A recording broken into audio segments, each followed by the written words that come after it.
Find us on Facebook, email us at head2headpinball@gmail.com, or go to our website at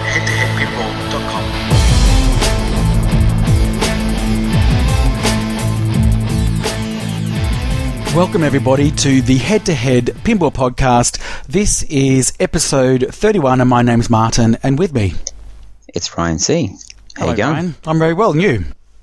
I'm feeling fantastic now that I'm drugged up and I've got a bit of a cold, so I apologise in advance for my congestion. But the big news this week, Marty, is that last week's episode was our biggest episode ever, right? Yeah, massive. So thank you everybody for listening and for providing a lot of feedback.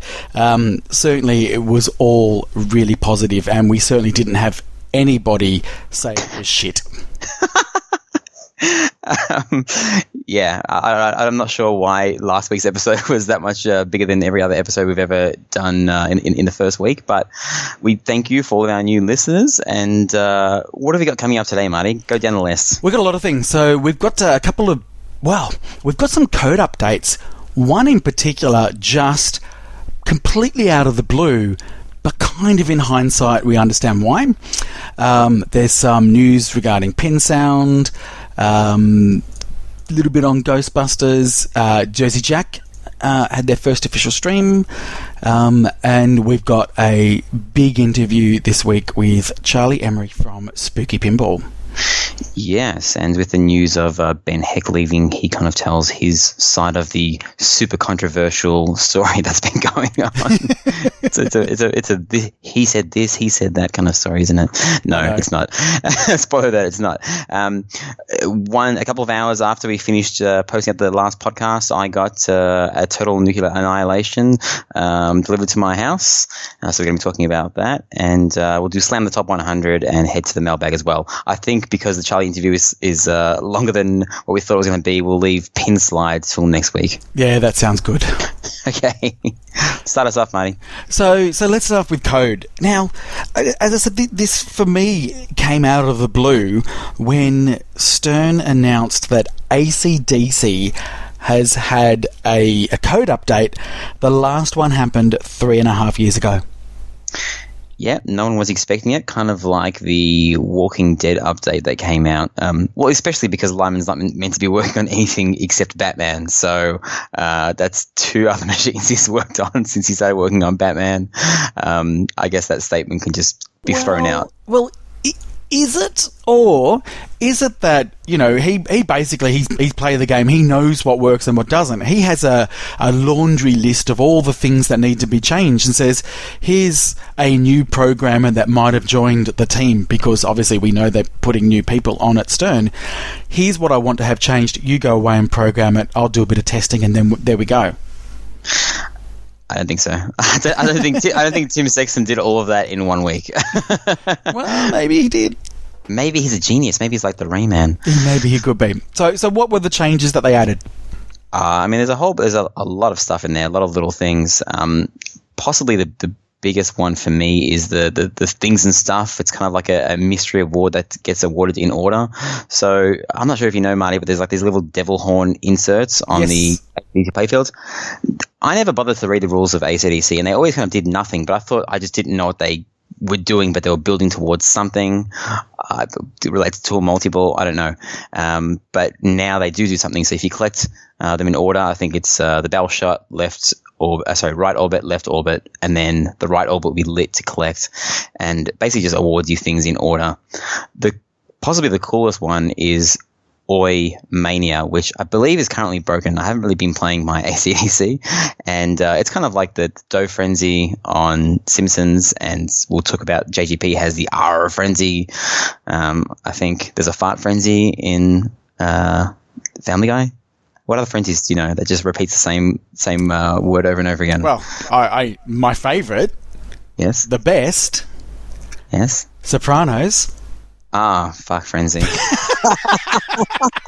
Fuck frenzy. That sounds horrible. It's like an orgy. Fuck, shit, fuck. How did I forget about that? Wow. I don't understand. It's the best frenzy for sure. Okay. Message us in, guys, if you know one that's better. I think my favorite is the Simpsons one, but Yeah, apparently that's broken, so it doesn't really it doesn't work. I think it goes into the mode, but you don't hear any sounds. This is a funny one, which I never noticed. When you get a super jackpot in a multi-ball, it usually does this like really long animation and then says super jackpot. Apparently, the score wasn't being added to the score. Like the super jackpot score was never getting added to the total, and that's hilarious. I mean, I'm sure if you go onto like Tilt forums or something, it's a known issue, but it's not something that people really know about it. Like, you know, people are like, oh, fix Ghostbusters and fix Aerosmith, fix this, fix that, but no one was kind of like, you know, fix AC/DC. Like the super jackpots don't work. That's pretty damn important. But it kind of just proves that like, unless you have a score that's always there, kind of like the JGP one, you have no idea what's going. You know, when you're in multi-ball, you can't really keep track of the score when you're hitting. No, that's right. And there's so much animation that's happening, and it's flashing between all these different things. How could you possibly keep track of the score?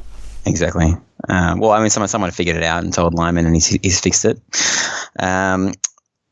Another thing is the Jam multi-ball and Tour multi-ball. You know how you have to hit the ramps a certain amount of times, like 6 or something? Yeah. They've reduced them.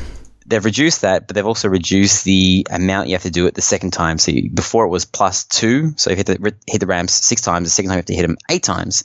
Now it's 5 times the first time and then 1 more, 6 times the second time, which is quite funny because I mean a lot of people just do jam multi-ball all day as a safety measure, especially when you can backhand the left ramp. But I guess now it's it's a super duper part of the strategy, like just being multi-ball all the time. Yeah. Well, and certainly tour multi-ball needs to come down as well. Album has stayed the same to originally when you start, but again, it's the same thing where incremental to do it again is less, so it's easier to get back in. Yeah, some of the modes have been nerfed. Some of them are now worth more. Well, there's a couple of things that I like about the mode. So the 2 in particular are Let There Be Rock and Back in Black. So they've actually now got, depending on which one, whether you choose Let There Be Rock or Back in Black, they've now got a strobing shot. So when you hit the particular target that is lit, it then opens up all the white shots as opposed to having to hit multiple targets. Having to hit the entire drop bank down. Yeah. So that's cool. Yeah. I never play. I mean, I always play War Machine. And it's not because my spinner just doesn't rip like other spinners rip. It's because I like the song the most. But I think that's been nerfed. So it's also a safer shot, right? Sure, you can backhand the orbit, so why not? And you can get a multi-ball as well. And speaking of that as well, so one thing that I don't know, it seems a bit lame, but when you get into multi-ball and then, you got to fire the cannon and it's this piddly amount. So they've actually now increased the amount that you'll get via that first cannon shot, which is pretty cool. Ah, okay. Cool. Yeah, I mean, I updated my code. It's I keep on forgetting how long SAM games take to update. It's like an hour for 100 meg update. And I played half a game and Jordan played the rest of it. And that's AC/DC. I think because there's that little bug, I guess we're going to be seeing another update come up soon, which is probably cool to fix that. But as I said, like it just completely came out of the blue. But when I was thinking about it later, I thought, well, they've got a Vault edition out now. You might as well revisit it and put some new code because they're going to get some more income coming through for these. So it's worth their while to do so. Sure. So with that being said, I don't know we've asked this before and I never get a straight answer from you. If they had another Vault edition that could do with a code update, what would it be? Besides Tron. Everyone says Tron, and I think Tron could do with a bit of a rule update as well. No idea. You've caught me out of the blue and I haven't had time to think about it. Come back to it next week. Write into us and tell us what you think. So Guardians got a code update as well. They're up to 0.87 now. We're pretty harsh on Guardians, and even though you've played it, I haven't played it yet still. But just kind of watching the videos and watching it in person, you kind of know where it's at. I was told this week why the code is so shit, and it makes me kind of like more relaxed on it now. I'm like, okay, that kind of makes sense. It can be in this state. Apparently Guardians was meant to be after Iron Maiden and after Deadpool. That's what someone told me that. and They've just had to rush it out. well, they had to kind of push it way forward because the art was done and this was done. So the code is that one thing that's kind of suffering through it. So apparently Archer, apparently Iron Maiden will be released with a more stable code and possibly around 1.0 kind of code complete in inverted commas. Well, that's kind of what they said about Game of Thrones. They said that was originally meant to have been released earlier, and it got swapped, and therefore when it came out, it actually had more complete code. Yeah, I mean with the John Trudeau. Did I say it right? No, you Trudeau. never say it right. Oh, yes, Okay. John Trudeau. Yep. Worse.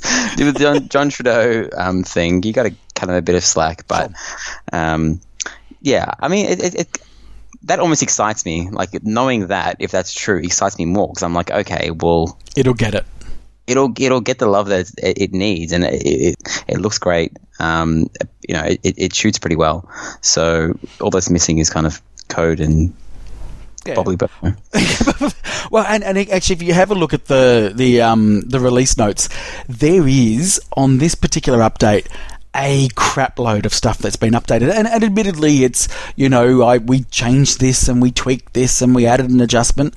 I've got to read this out. One of the funniest ones that they did is they removed the spinner from the mystery award on the Pro model. Finally. Because the spinner isn't there. Because there's no spinner. But the other ones that I thought the highlight is with group multi-ball. It now says the shots are worth 5 times if the associated character mission is completed. That's cool. So you want to bring in or have a mission close to completion, I guess, get into multi-ball and then complete. It's like victory laps almost. Yeah, that's right. Yeah. But I think now group multi-ball has been nerfed, so you can only pump in balls a certain amount of times versus like an unlimited amount that was there before. Right, okay. Possibly.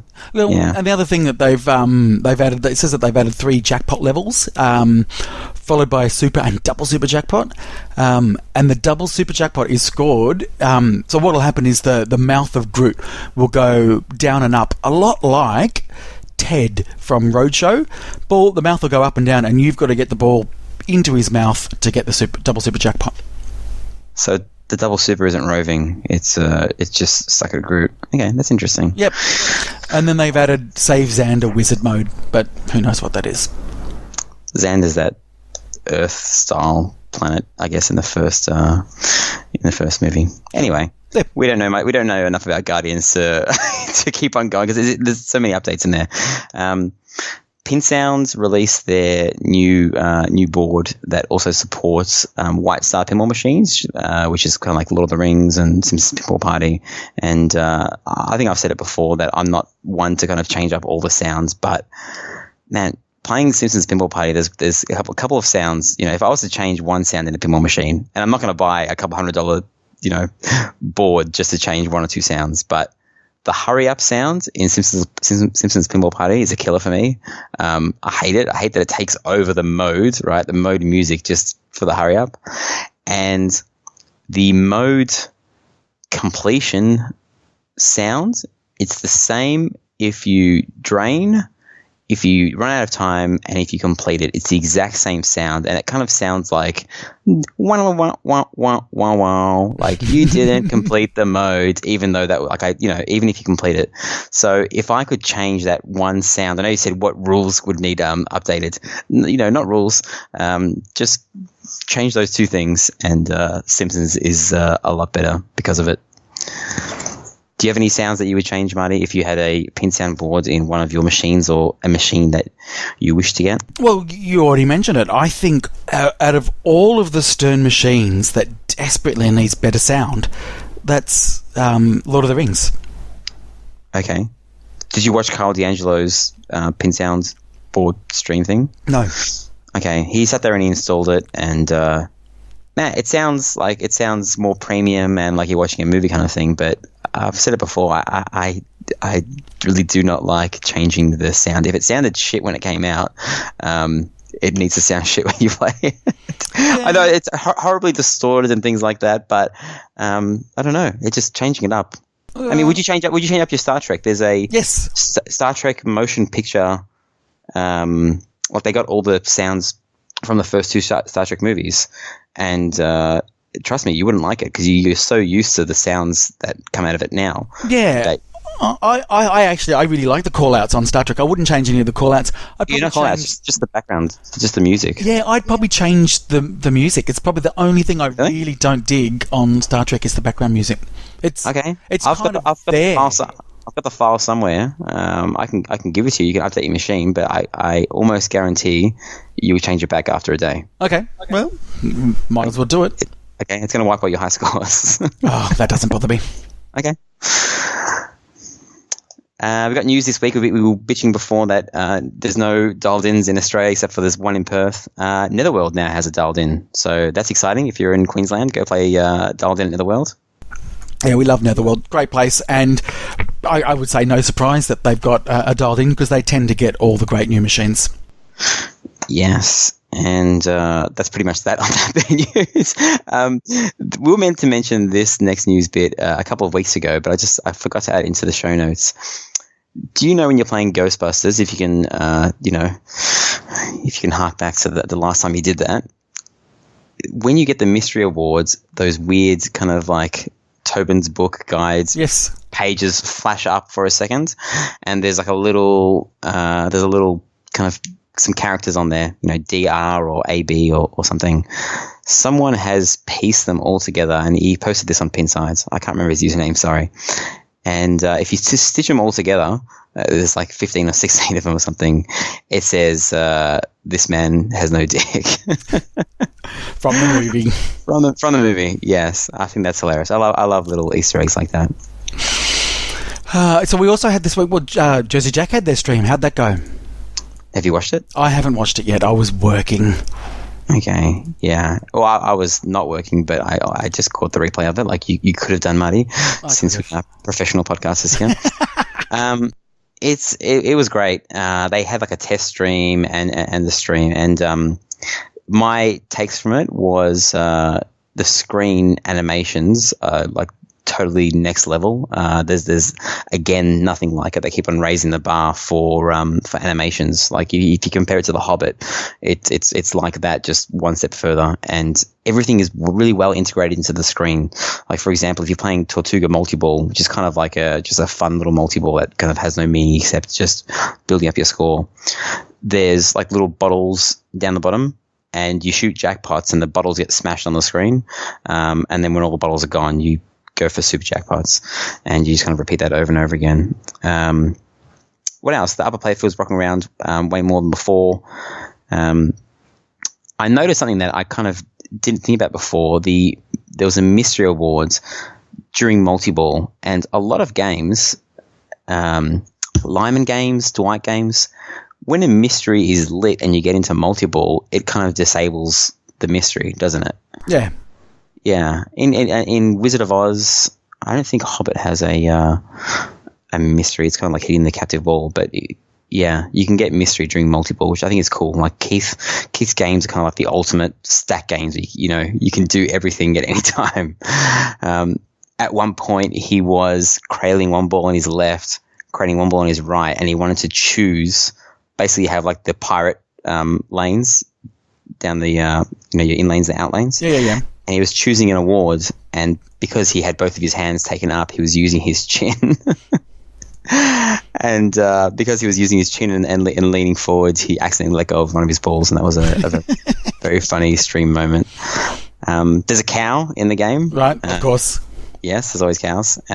If you collect... Because you know how the map awards, basically you build up using combos, then you hit map, and then you get these big gold nuggets. Yes. Yeah, I think if you get like one with 50 or 25 on it, it's a cow. Okay. Most of the players didn't seem to concentrate on chapters. They kind of mainly got multi-balls for as many as they can, as many movies as they can, and they just kind of like completed chapters that way. So I guess people will develop their own strategy, but it does, even though there's so many modes, it doesn't seem to be mode focused more than get multi-ball, get your multipliers up, and do that. What else did I learn? This is all me, Marty. This is I didn't watch it, so I have to rely on you. Joe Katz got into a wizard mode. I think we talked to Eric, and he said there's only one wizard mode in there, and we got to see that. And basically, it was a switch frenzy, but you collect gold. And it wasn't a switch frenzy in the traditional sense that you just kind of rip a spinner or get into the pops, and you can keep on doing that, because the upper playfield has those 2 spinners and a looping shot, and you could just keep the ball up there and shoot it up again. But basically, it's well integrated with the movie where you have to return all the Aztec gold.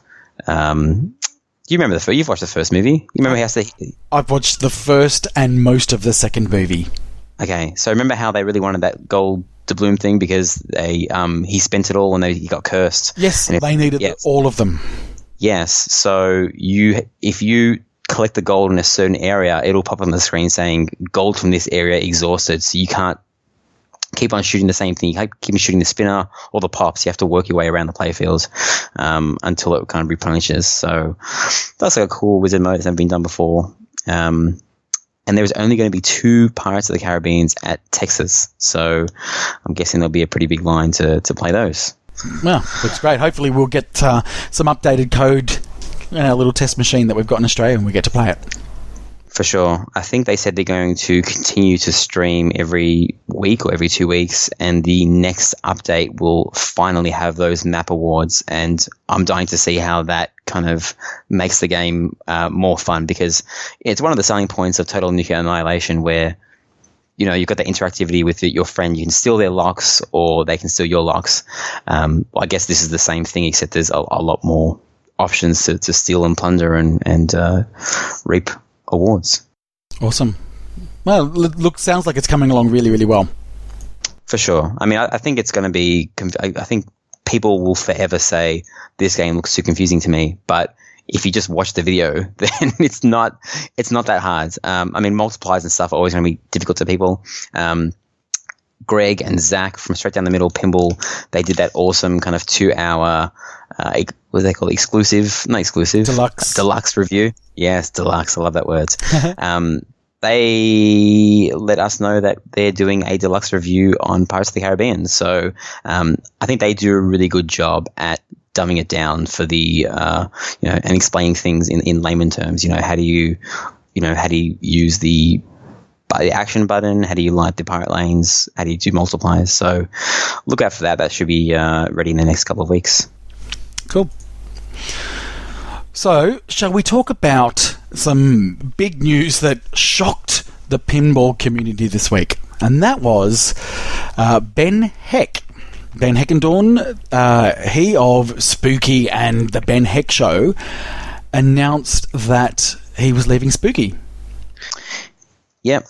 And he's been there pretty much from the start and kind of helped form the company. And he did all of the board sets, I believe, for almost all their games except Total Nuclear Annihilation, since that runs on P-Rock.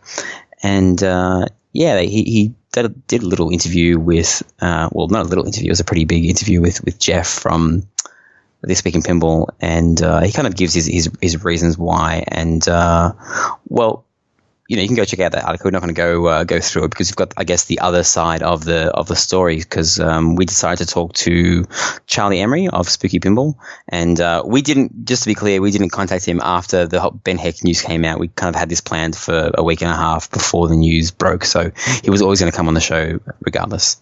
And I think probably a spoiler alert, but I think everybody was expecting that there was this massive falling out or this massive and it's just not that. I think that it's just about timing and what Ben wants to do with his life, and things weren't happening as he thought they would, so he's just sort of said I'm out and I'm gonna sort of maybe take a break and work out what he's gonna do next. Yeah, he kind of mentioned that he might want, he was going to start working on the Bible Adventures pinball machine, but the news that Deeproot would be doing something similar to that kind of took the wind out of his sails, and I guess that's understandable. Going up against a company who can afford to hire all these, Dennis Norman and Barry Ausler, going up against that, I guess, is not probably the smartest business decision, right? Yeah, sure. So anyway, let's throw to the interview, shall we, with Charlie Emery. Let's do it. Let's bring him in. Let's go. Here he is. All right, so joining us on the Head to Head Pinball podcast, we're very excited to have from Spooky Pinball, it's Charlie Emery. How are you, Charlie? Hello, it's good to talk to my friends in Austria. Is that an Arnold Schwarzenegger impersonation? Everybody get down.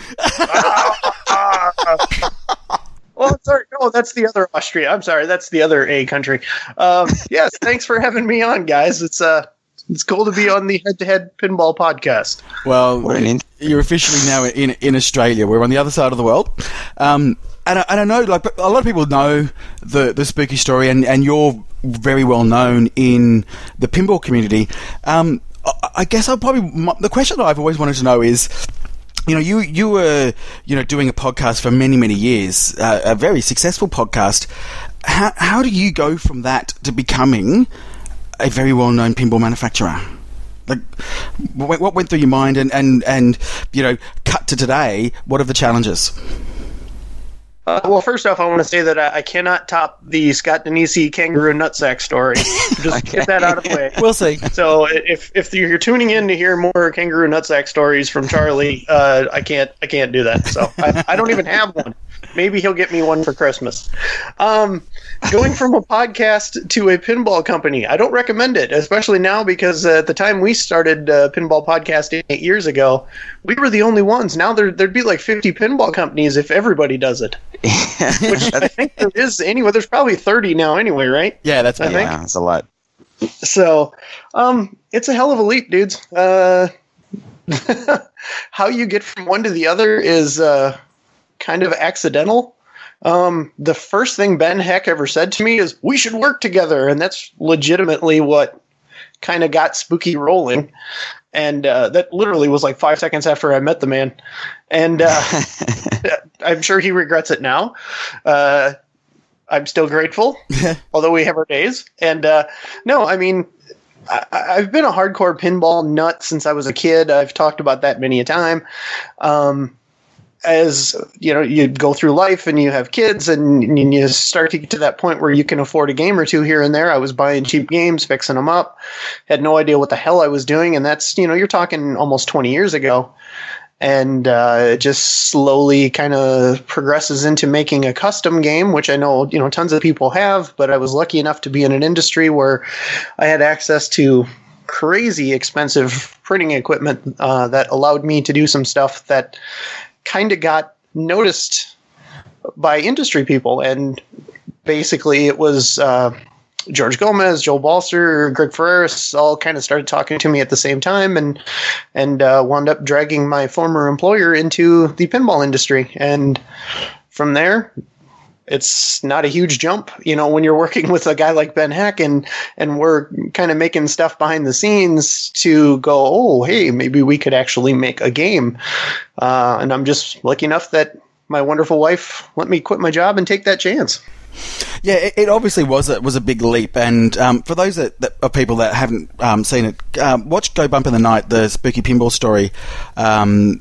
Because that really does tell the story where, and you know, obviously the business nearly went under, and you know, you got a lot of help from people around you, and obviously the local community in Benton.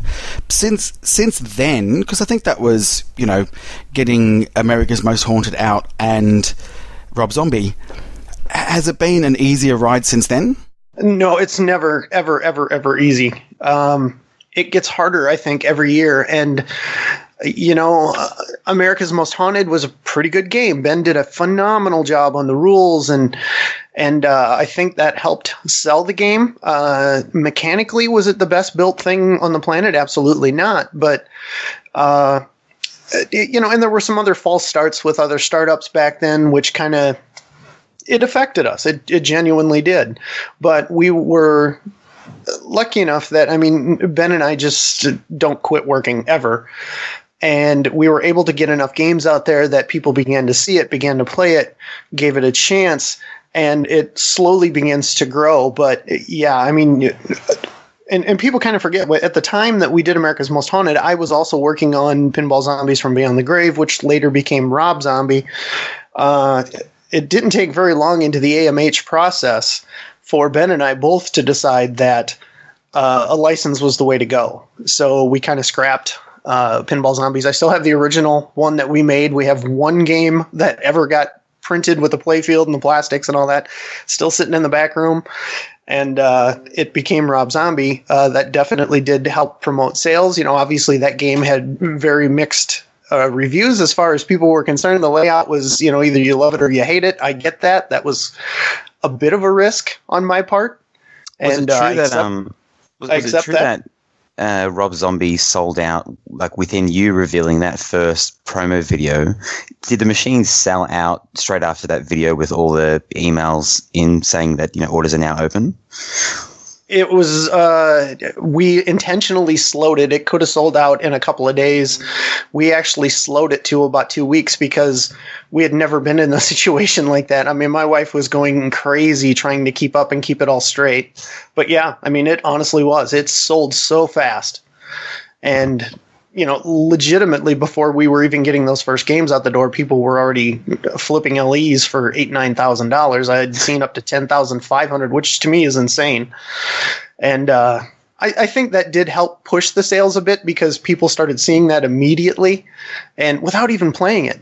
So, for the love of all things pinball, buy a game because you love it, people. Play it. Make your mind up. Don't buy it to just because it's rare or limited. Just wait till you find out for sure. So, Alice Cooper Nightmare Castle would be your, I guess, your sixth title if you include all of the contract games that you've done. Do you always consider yourself a boutique manufacturer, or do you think at what stage does that change if it hasn't already changed? I honestly don't know where that line is. We did 433 games last year. So you guys tell me, is that a boutique? Is that still boutique? No one else releases their numbers, so we have no idea, right? Well, I can tell you, we're pretty transparent at Spooky Pinball. We made 433 games last year, and we're going to be over 500 this year. Yeah. Okay. I mean, there's probably different criteria that people would use to determine whether you're a boutique, and it could be either the type of machines that you're making or the number of machines that you're making. Was 433 in line with what you thought, or was that more or less than what you were hoping to achieve in that year? Basically, when we announced Rob Zombie, that we said that the goal was to make all 300 games, which is what the contract was limited to. We wanted to make all 300 in 18 months. We did it in 16, so we actually beat expectations there. And, having Domino's and Nick Parks from the Pinball Company step in and offer to basically pay us to produce a game for them was just a huge godsend. I mean, Rob Zombie, the engineering got better. I mean, it was still only our second game, and there's things in there I still cringe when I see, and there's, AMH is even worse. But you get a lot of flack sometimes because people don't understand that contract manufacturing gig, it's extremely good for any business. You've got guaranteed work, you've got guaranteed jobs, and you've got guaranteed income, which means you're going to grow. And, you might look at Domino's and go, well, it doesn't have 10 bash toys and 15 ramps. And wow, it was never meant for you. It was meant for a pizza company. They were happy. We're happy. Everybody's good. But it got the engineering better. At the same time, we were getting the ball troughs up to snuff, so we had a jam opto, and they're just little things that you kind of miss, and if you have an entire team of engineers and buckets of cash, which we never have, you might have enough people to stand back and go, oh, well, this is what everybody else is doing. Maybe we should do that. Or, look at all the little things that you kind of skim over when you're trying to survive. So Domino's and Jetsons definitely gave us a little bit of time to get the engineering up to where it could be. Jetsons had the very first clear plastic ramp that we'd ever done. When you're running games at our level, it's hard to get larger corporations like, the same companies that do all the ramps for Stern and stuff. We know who they are. we'd gone in, we'd gotten quotes, and it was so cost prohibitive, it was not even an option. So what do? My buddy Tim buys a 3-phase 4-foot by 4-foot thermal press, and we start making our own ramps. He starts doing all our powder coating and some more printing and CNC work. And I mean, that's going to be right across the street from our shop here in a matter of weeks. He's building a shop to support our shop. So we've got metal lasers in Benton now, and we're doing all this stuff ourselves. So we're very, very self-sufficient at this point.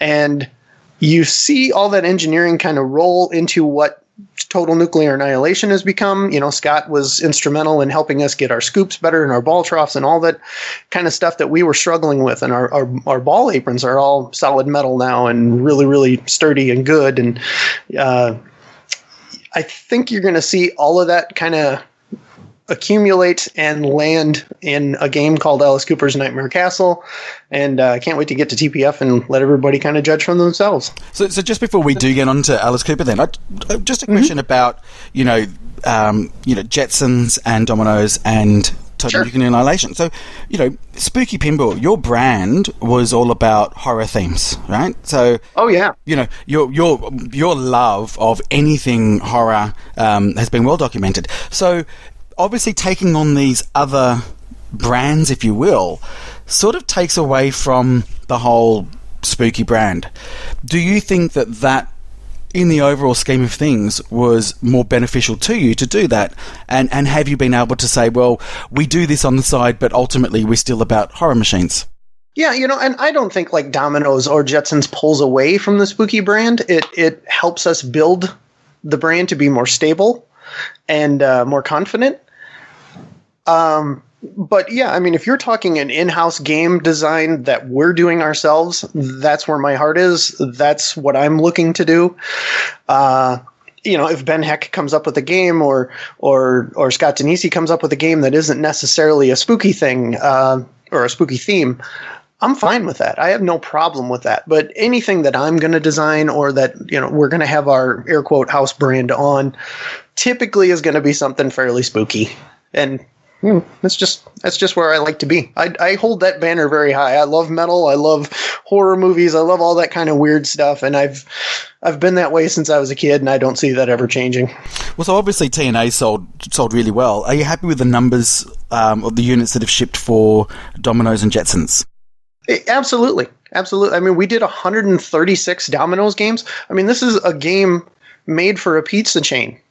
And I know a good 20 plus are in the hands of just pinball collectors that wanted to support Spooky, and we're thrilled with that. Would I like to see Jetsons sell some more? I mean, the contract can run up to 300 games, and at any time Nick could come back, and we do. I haven't really announced this anywhere, so here you go. Here's a head-to-head pinball exclusive. Yes. We do have a second programmer working on Jetsons code to kind of get it a little cleaner, a little better, get the audio up to where it needs to be, and even though it's technically a pinball company product, it was their layout, it was their design. We're still the manufacturer, and I still put a lot of pride in that. And if there's anything we can do to make it better, I'll eat that little bit of profit and get somebody else on it, which we are doing at this time. So Jetsons is a fun game. It's very, very simple. It was never intended to be Lord of the Rings. It was never intended to be extremely complicated. It was a simple, family-friendly, fun game that the kids could walk up and play, and nothing was going to shout back at them an offensive anything, and have a good time. And it looks good sitting next to a pool table and a jukebox in the maybe not so pinball obsessed game room. That's where it was intended to go. But we have sold quite a few to pinball guys too. So talking about yourself, Charlie, is it true, that you're that you've moved into a new house, or you're building a house at the moment? Is that right? The stakes went in the ground this week, so they'll start digging the foundation this week. Okay, so are you still? Was that on your previous property? I mean, my question relates about your current pinball collection. Like, do you have pinballs in your house at the moment, or are they all in storage? That's why we're building a new house. I know we've talked about this on the Spooky Pinball podcast several times, but our house is, I mean, it's an old house. It was built in the late 1940s, right after World War II here in Benton. We hadn't seen a drop of water in the basement. We've lived here 20 years. We hadn't seen a drop of water in the basement in, probably 8 years. And the last time it was like a damp corner. We were in a neighboring town visiting some pinball friends that were staying in a hotel, and they had their kids swimming in the pool, and we were hanging out with them. It was absolutely gully wash raining here. We came home. I checked the basement at 11 o'clock, and it was perfectly fine. Bug was sitting down there playing video games. An hour later, he came upstairs, and he's like, "Dad, I think you need to get downstairs." I stepped on the floor at the bottom of the steps, and the carpet literally waved across the floor like it was on an ocean. Wow. So we scrambled. We called some of the minions and my son, and we grabbed the trailer. We got all the pinball machines out of the basement as fast as we possibly could. We lost our furniture. We had sofas and a little TV room and stuff down there, and bookcases holding all our DVDs, and all that stuff got wrecked. And that's why we're building a new house. It's time to sell this one. So if anybody's looking for a great house in Benton. So we don't have basements here, and well, some people do, but so the water came after the rain. Like, how does that happen? Does it get kind of like built up somewhere and then leaks through, or? The water table can literally get so high at times that it'll push through the floor of the basement. That's exactly what happened. We have up here, they're called sump pumps. So if the water table gets close to the bottom of the floor, the sump pump sits down in a hole. It pumps the water out and away from your house. We have two of them, and they just couldn't keep up. It was raining so ridiculously hard, it just basically overflowed, and it's got nowhere else to go. So is your pinball collection now at the office? Is that what's happening?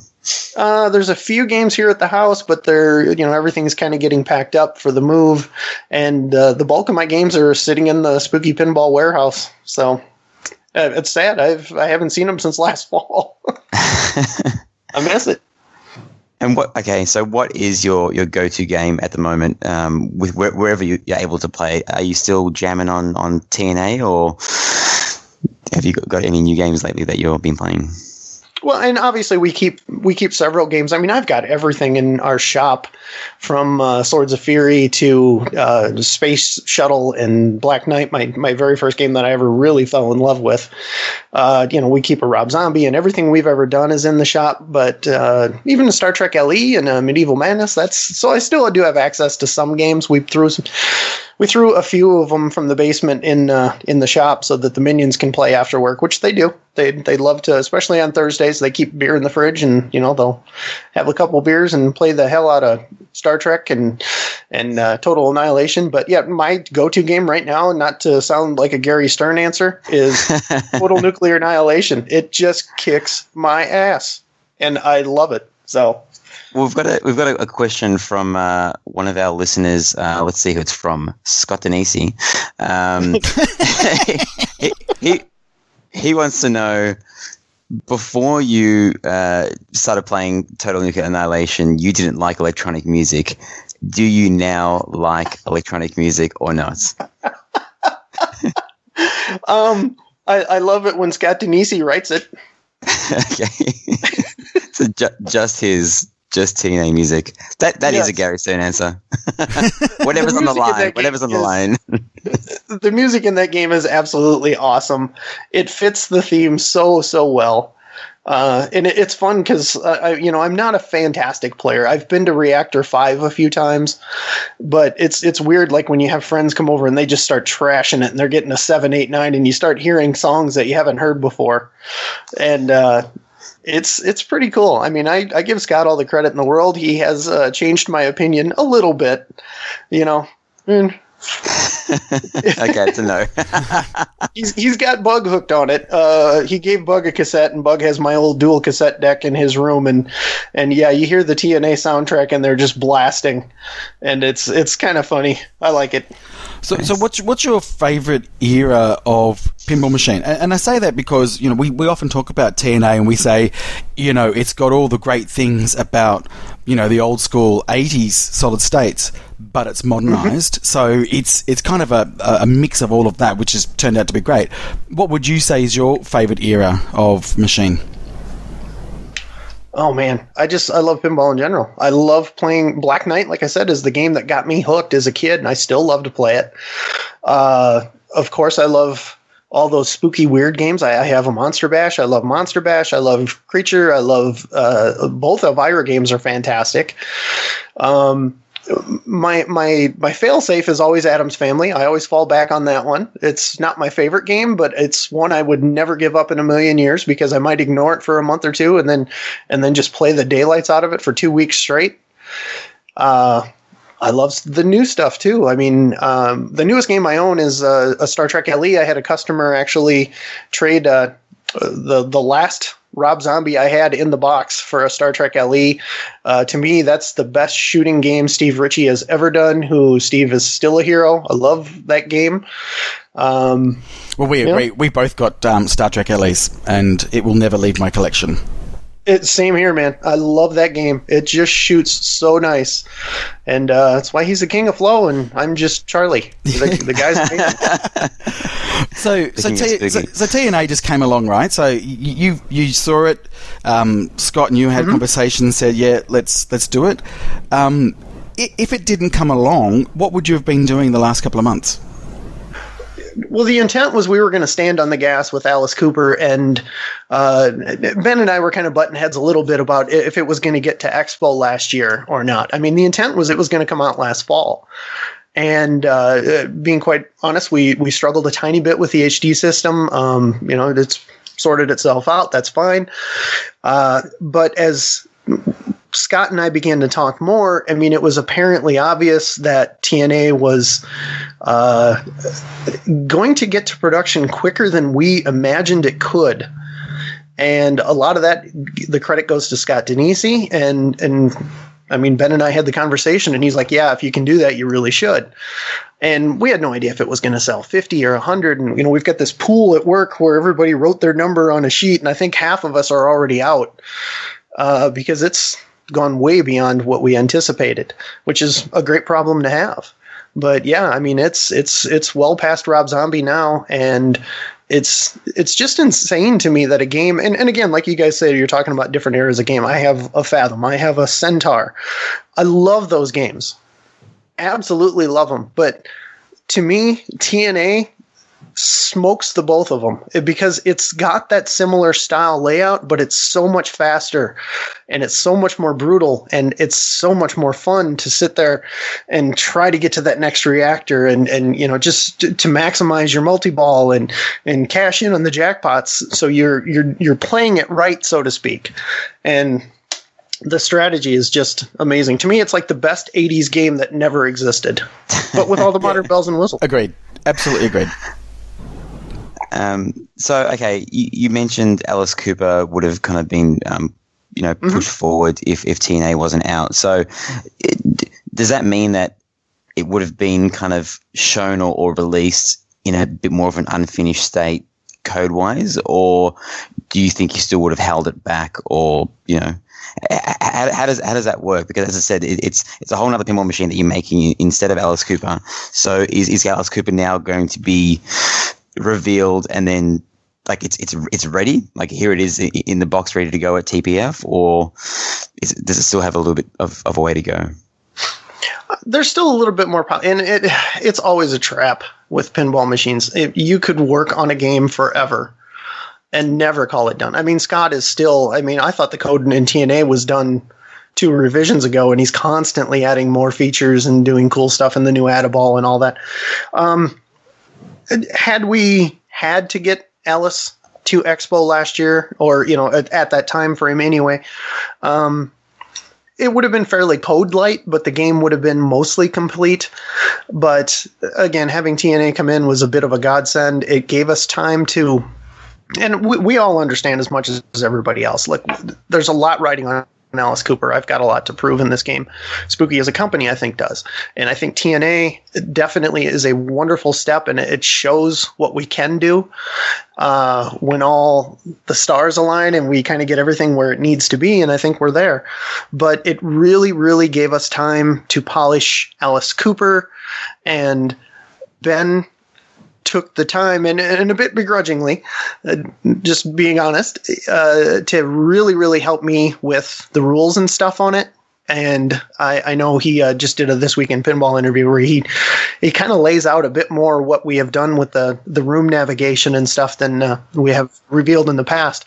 But it's phenomenal. I mean, as soon as he showed me what he was up to, I was like, okay, this is good. This is really good. And it's just a bit of a different take on it. And it's not going to be like crazy deep like Eric at GGP. I love what he's doing with the new Pirates game, and the rules in that sound just insanely out there. It's not going to be nearly that deep. It's going to be fairly easy to understand, but I mean, it's still a pretty tough egg to crack. There's a lot of stuff going on in this game, so it's a bit of an intermediate rule set, but I don't know. I love what Ben did with it. I think it's absolutely amazing. I know you're sort of drip feeding us some information and some visuals of Alice Cooper. Obviously, without trying to give away too much, if you were to walk up to it for the first time, how would you describe the machine just by looking at it? No. Start from left and work your way to the right. I want to know how many ramps and how many. No, I just what I guess I'm trying to ask is all along we sort of don't know visually. Like you've talked about the rules and that's great. I'm just sort of wanting to know visually when I look at it, how does that fit in my head compared to other machines and other manufacturers and where they're at? I've said on our podcast, when you walk up to this game, I want you to see the castle. Alice Cooper's always got he's said this many times.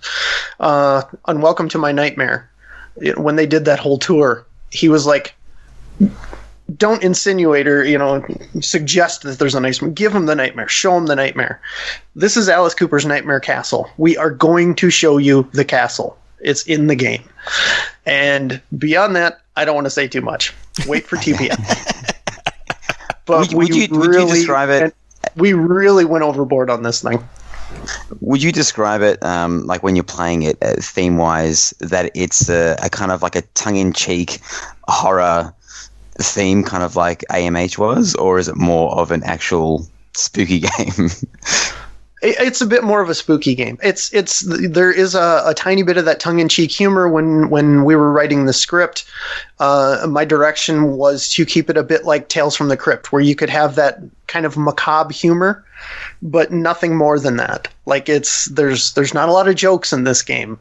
Alice was very clear the first time we met him that he's got grandkids, and I want my grandkids, and I like what you did with Rob Zombie, and I've seen it and played it, but I want my grandkids to be able to play this, so you need to dial that way back, and we did. So, but he doesn't mind a little bit of blood and guts here. It's not over the top. It's not like Walking Dead, that level of gore. But you're battling monsters and stuff, so you have to have weapons, and it's Alice Cooper. There's going to be strange things happening in the game, but he's very much the mad scientist. In control of the castle and the monsters, and you're battling him, and that's what you're going to get. When you battle him, do you battle him with 2 or 3 flippers? or maybe more. Who knows? Maybe more. Okay. Nice. Smooth. Smooth. How is we're trying? How is this thing going to be revealed? So. Have you confirmed how many there will be at TPF, and will it be like a black robe over and you whip it off and say this is it and people come up and play? What's the plan at TPF? We're still working out the details a little bit with Ed, but it sounds like 4:00 Saturday afternoon. We're going to do a full unveil of the game at our seminar. So yeah, it's a blatant ploy to draw people into the seminar and get them excited. And I thought what JJP did and Eric and Joe Harbor and all those guys at Expo last year with the Pirates game was spot on. It gets everybody excited. It gets them pumped up. That the anticipation is there, and that's kind of what we're going for. Now you may see a bit more than that, because we'll be there. Actually, Chris from Kingpin Games and I will be driving in a truck 16 hours to the show. We'll be there late Thursday night, so Friday morning we'll be setting up. We may reveal the cabinet in the back glass and let you see the display and everything that we've done in that regard Friday. And then Saturday, the big unveil, we'll have everybody play it. And right now the goal is to have 2 full games functioning at TPF. So everybody should have a chance to play it all night or all afternoon, Saturday and Saturday night. They keep the game room open till 12, sometimes 1 o'clock in the morning, I believe. And then you got all day Sunday. So I should get that chance to get at least one game in there. Well, for sure. So this is what I was going to say. So we've talked about this before on the podcast, in particular with Spooky Games, is that we don't actually really get to play these before they go on sale, and that's obviously going to be distance. It's going to be the number of units. I don't know. Is there a way to tackle that dilemma? It's a really good question. And I try to encourage everybody, please play before you buy. And I think we got a little bit as nightmarish as it was on AMH. Everybody pretty much got a chance to play that game. We took it everywhere we could before it sold out. Rob Zombie moved 300 games fairly quick just on site alone. I think some people kind of regret that. So like I said, if you're not sure, wait. There's 500 Alice Coopers. This is the most of anything we've ever offered, especially at a launch. I think honestly, when people see what we've done, it's going to be pretty positive. We've brought in some behind the scenes people, some A-level players, people that didn't necessarily love Rob Zombie, and had them shoot it and critique it. And what would you change? What would you not change? What would you make better? And we've done all that already. That's what that extra time bought us. And I think it's the best thing we've ever done. But again, if it sells out, man, that's a hell of a problem to have, isn't it? Sure. What so with that number 500, did you purposely kind of did you put it higher than Rob Zombie because that's just the natural growth of the company and you expect it to sell out? Or did you put it higher because you want, like if somebody rings up and wants America's Most Haunted, you can say, okay, we'll scour the secondhand market for it because we can't help you out. I guess same with Rob Zombie and some, Dominoes, etc. Are you trying to build a library of games so that you can have 3 or 4 games running at a time, or do you prefer the kind of the current model that you have where you make a game for a limited amount of time and then you're on to the next?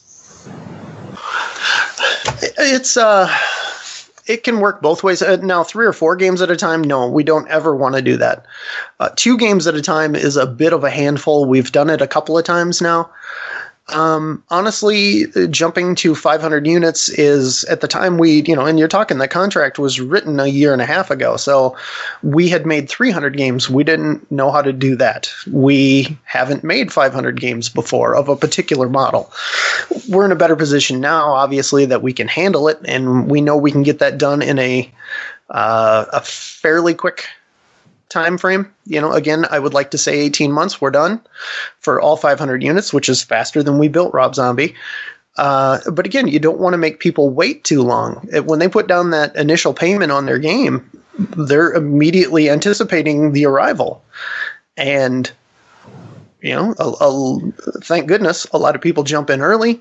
And, we try to take care of the spooky customers that have always supported us. They tend to get their games faster, or they're at the front of the line.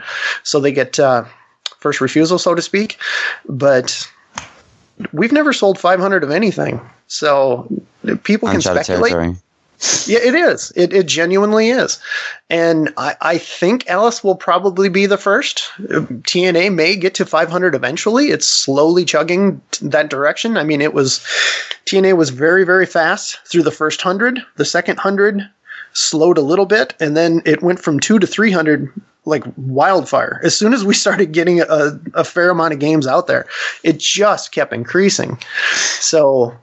Yeah, I mean, after we streamed it the other day on Wednesday, my phone rang the next morning, and there was at least, I think it was 3 people kind of asking, so what do you really think about it? And because they were interested, and it's pinball people kind of have that instant buy thing where they get kind of that itch and that scratch, and they're like, what's my next game? Oh my gosh, exactly.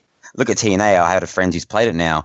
And I guess that's what Martin was alluding to before about kind of having possibly like a distributor model like, Stern, for example, the biggest manufacturer. Let's draw comparisons to them. The distributor here holds stock, and say 20 of their Title A gets pre-sold, they might import 40. So when the container comes in, there's 40 of them kind of sitting there. And when someone gets that itch, they make the call, and 2 days later they have their product. Obviously, with a smaller operation, you can't kind of you have to build the machines in order. But have you, further down the line, do you ever think it would become, more of a distributor model where you have people selling for you versus most of your sales coming direct? Quite frankly, no. No. We have a few distributors in place. Obviously, we have in Australia, it's Dom and Chris from Pizza and Pinball in Newcastle. They're going to be doing some traveling here, so that may be transferring to another party down there. We'll announce that when the time is right. And it's tough. It's really, really tough because we're not Stern, and I get it. I mean, they are the instant gratification company. When you see their stuff, it's pretty quick from the amount of, the time that you see it to you can have it in your home. And Terry from Pinball Life and I kind of call it the shiny new thing factor, because everybody wants that shiny new toy that's out there, and you've got a bit of a limited window to capitalize on that. With a company our size, we just can't generate the stock to send 50 games to Australia, 50 games to Europe, and pre-sell them and do all that kind of stuff. It's just not possible. Is that a warehousing issue in terms of space or finance, or what's the bottleneck that? Here's the bottleneck. If you are a company the size of Spooky Pinball, and we have a dozen factory workers where Stern has 200. And again, the Stern workforce kind of ebbs and flows with demand. Ours doesn't. It's people that I have to keep employed. And if we suddenly ramp up and we've got 50 people and we're cranking games out crazy fast, then it becomes a monster that you have to feed constantly. So the next title doesn't need to sell 500 units. It needs to sell 1,000. And as the market becomes more and more and this is my personal opinion, as the market becomes more and more saturated with more companies coming out and more product coming out, those dollars, there's only so far for them to go. And the last thing I ever want to do is walk into my shop and tell 5, 10, 15 people, you don't have a job today. Yeah. So if you're asking why our production doesn't move quicker than it does, that's exactly it. We're kind of comfortable where we're at. People know when they buy a game from us, it's going to get delivered. It might not be as quick as everybody would like, especially new buyers. They're not used to this. Spooky customers are pretty damn great. They trust us. They send us checks instead of credit cards to save the fees, and they'll pick their games up in person, and they'll do all this kind of stuff. And I mean, we've had people drive down from Canada and up from New Mexico and Colorado just to pick games up and say hello. And I mean, can we tour the shop? Well, it's a giant 5,000 square foot storage shed, basically, with a little bit of air conditioning and a lot of loud music. It's just the way our business is, and it's a different model. And, you know, you had mentioned before about limiting numbers and stuff. And Ben had made a hilarious comment about he kind of wishes we'd go back and run America's Most Haunted again because he'd like a new car. A Vault Edition. Yeah, Vault Edition. Yeah, he wants a new car. We stick by that, man. When we say 150 units, we mean 150 units. So we're not going to go back and capitalize because we know the demand is there. Same thing with Alice Cooper. Same, you know, TNA, it's unlimited. So that's fantastic. We can do that. But I think it also keeps buyer confidence high that we mean what we say.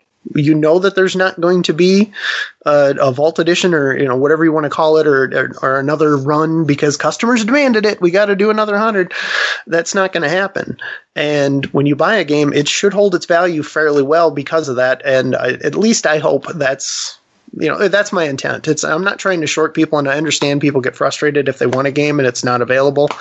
But okay, let me sorry, just play devil's advocate and just rephrase one of the questions. So, in an absolutely perfect world, right, where I know you're in Benton and the workforce there, it's not like you're in a major city where you can have contractors like you mentioned Stern, kind of they scale up, scale down very easily, depending on what's on the line.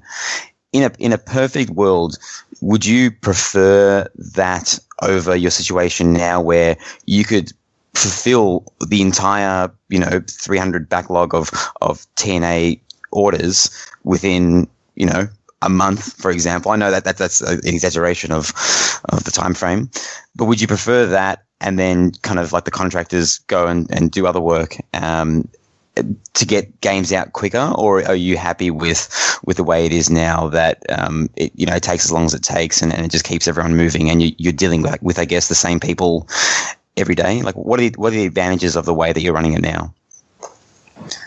The advantages are that when you get people that are doing the same job day in, day out, they tend to get better, faster, more knowledgeable, and just, in my opinion, do a better job.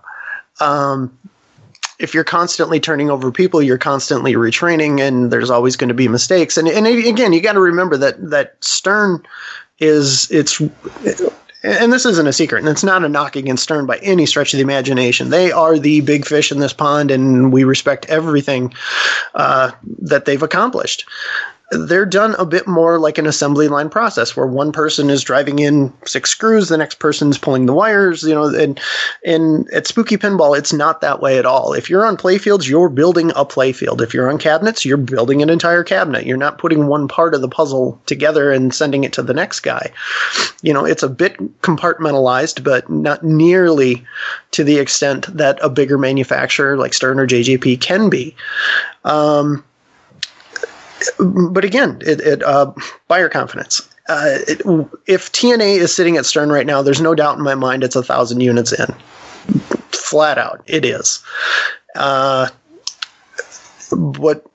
we are also a little bit more apt to leave the bill of materials alone. We're not afraid to spend money if we think that the product is going to benefit from it.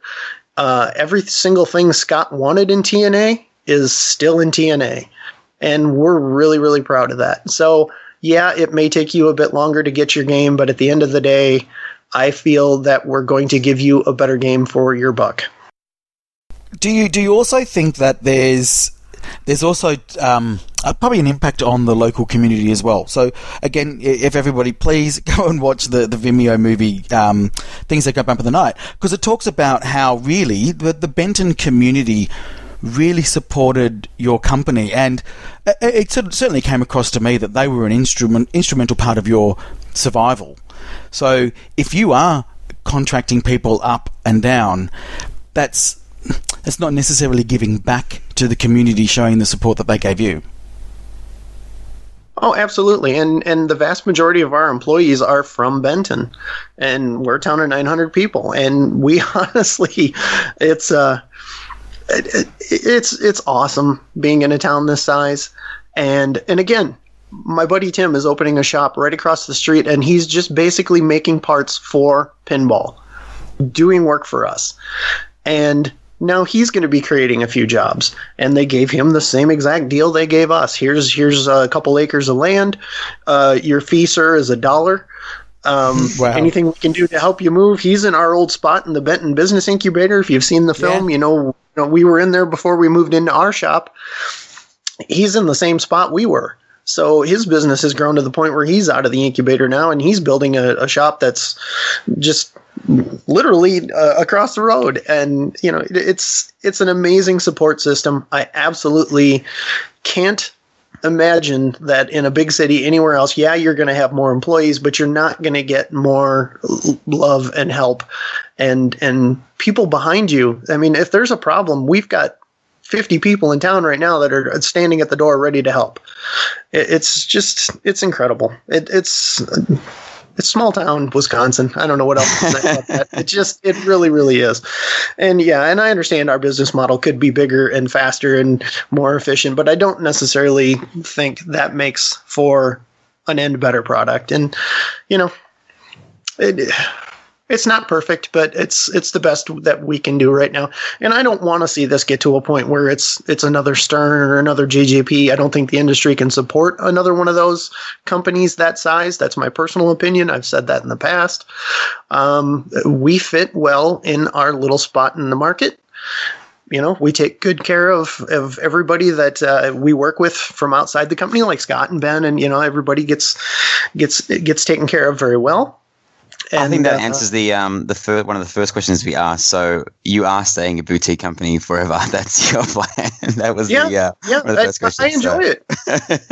I enjoy it. Like I said, it keeps the game value where it should be, I feel, and it also keeps it manageable without me wanting to jump out a window. And it's a lot of work now.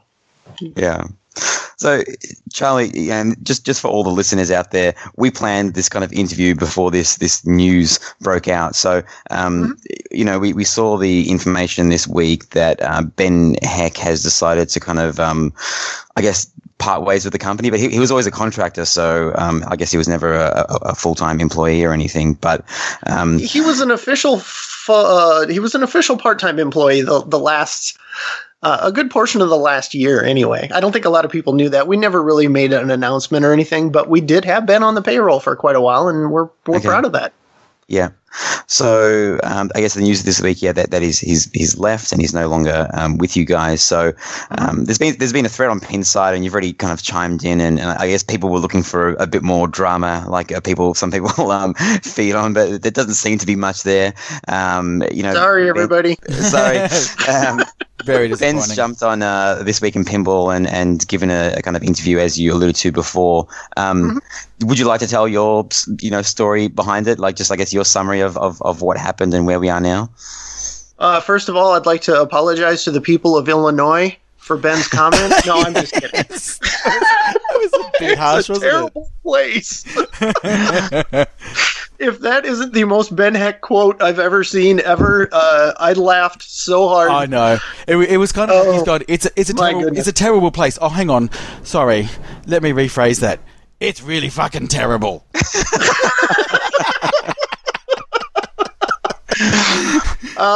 Ben has his opinions. He's a very strong individual. No. You know, in some ways I do feel disappointed that and I'll take personal responsibility for it. Getting the license in place and everything that Ben mentioned was a much bigger struggle. I mean, the initial license part came together so fast. It was like, oh, this is going to be fantastic. And then it basically boiled down to one person wanting a truckload of money. And it fell apart. We did everything we could, in my opinion, to fight as hard as we could to get it done. When that didn't happen, Ben began to shift gears a bit, and we put him on Alice Cooper, honestly. I mean, just to keep him busy and to keep him around, because we love working with the guy. And he's very, very good. But at the same time, Ben is, you get it from when you read that interview. He's a very strong-willed individual. And if he's not 100% into what he's doing, he's going to lose interest fast. And I think that was a big part of his finally just basically saying, okay, we'll go back to the AMH days, and I'm just going to step on my own, and again, we were paying him to design the game that we were going to do as a full-blown spooky game. So we still have all that stuff, but you think I'd honestly put something out without Ben's full involvement? Hell no. I mean, I hope someday he comes back and finishes it, and that'll be when he's ready. He knows that the door's always open for him, but he pulled back a bit, and he was like, yeah, all right, we're going to do it like we did with AMH, and he basically started working on the Bible game that he completely believes in, and as his friend and as a guy that completely respects Ben, I don't have to agree with his theme choice for me to build it. I respect him enough that I would do it regardless. And I know it's controversial, and I know it's a little bit out there, but whatever. And I mean, you watch that whole Bible Adventures discussion just break down into people attacking each other. It terrifies me. But but it's Ben, and I respect Ben, and he truly believes in that. And I owe him to finish it if he so chooses. But then, of course, you saw the whole Deep Root thing kind of came out, and it just pulled the wind out of Ben's sails. And I get that, and I totally understand that, and I felt bad for him. So the timing got all completely screwed up.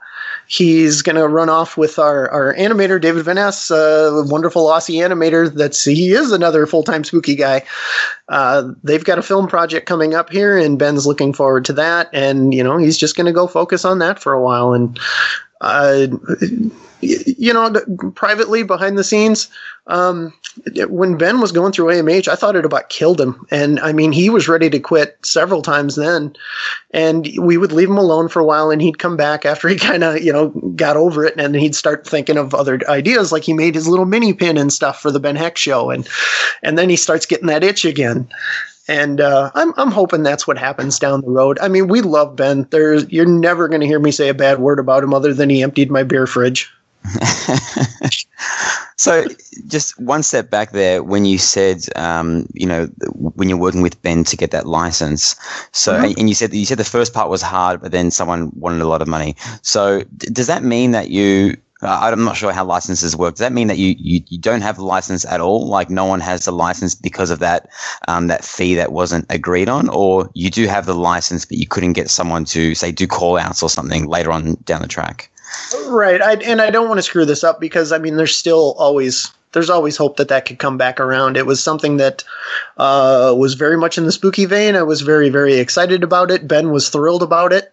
The whole team was, and the production company / studio behind it was over the moon to make a deal very, very quickly.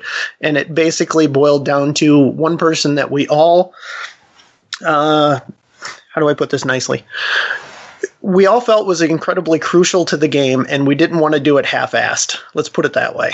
Okay. And we wanted this person's involvement, and it boiled down to more money than I knew existed. Yeah, and so in essence, it effectively makes you look at the total cost of that additional fee split amongst the games. You're probably still saying it now just puts it out into a price point that people won't really go for. Is that right? Well, it's not necessarily that. It's just a bit more of a risk on Spooky's behalf, to be honest. I mean, if you're laying out that kind of money, you have to sell so many games to recover it.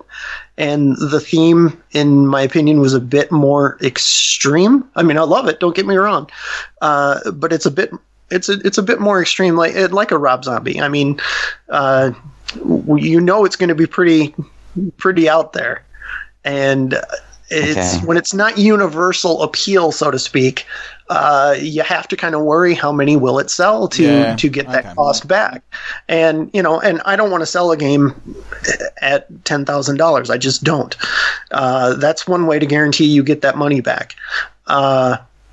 But at the same time, I mean, that's not the spooky business mold. It's not the model I want to be in. It's not the price range I want to be in. I want to be able to sell you a pretty decent game for mid $6,000 level. To me, is about right. And it just became more risk basically than we could absorb.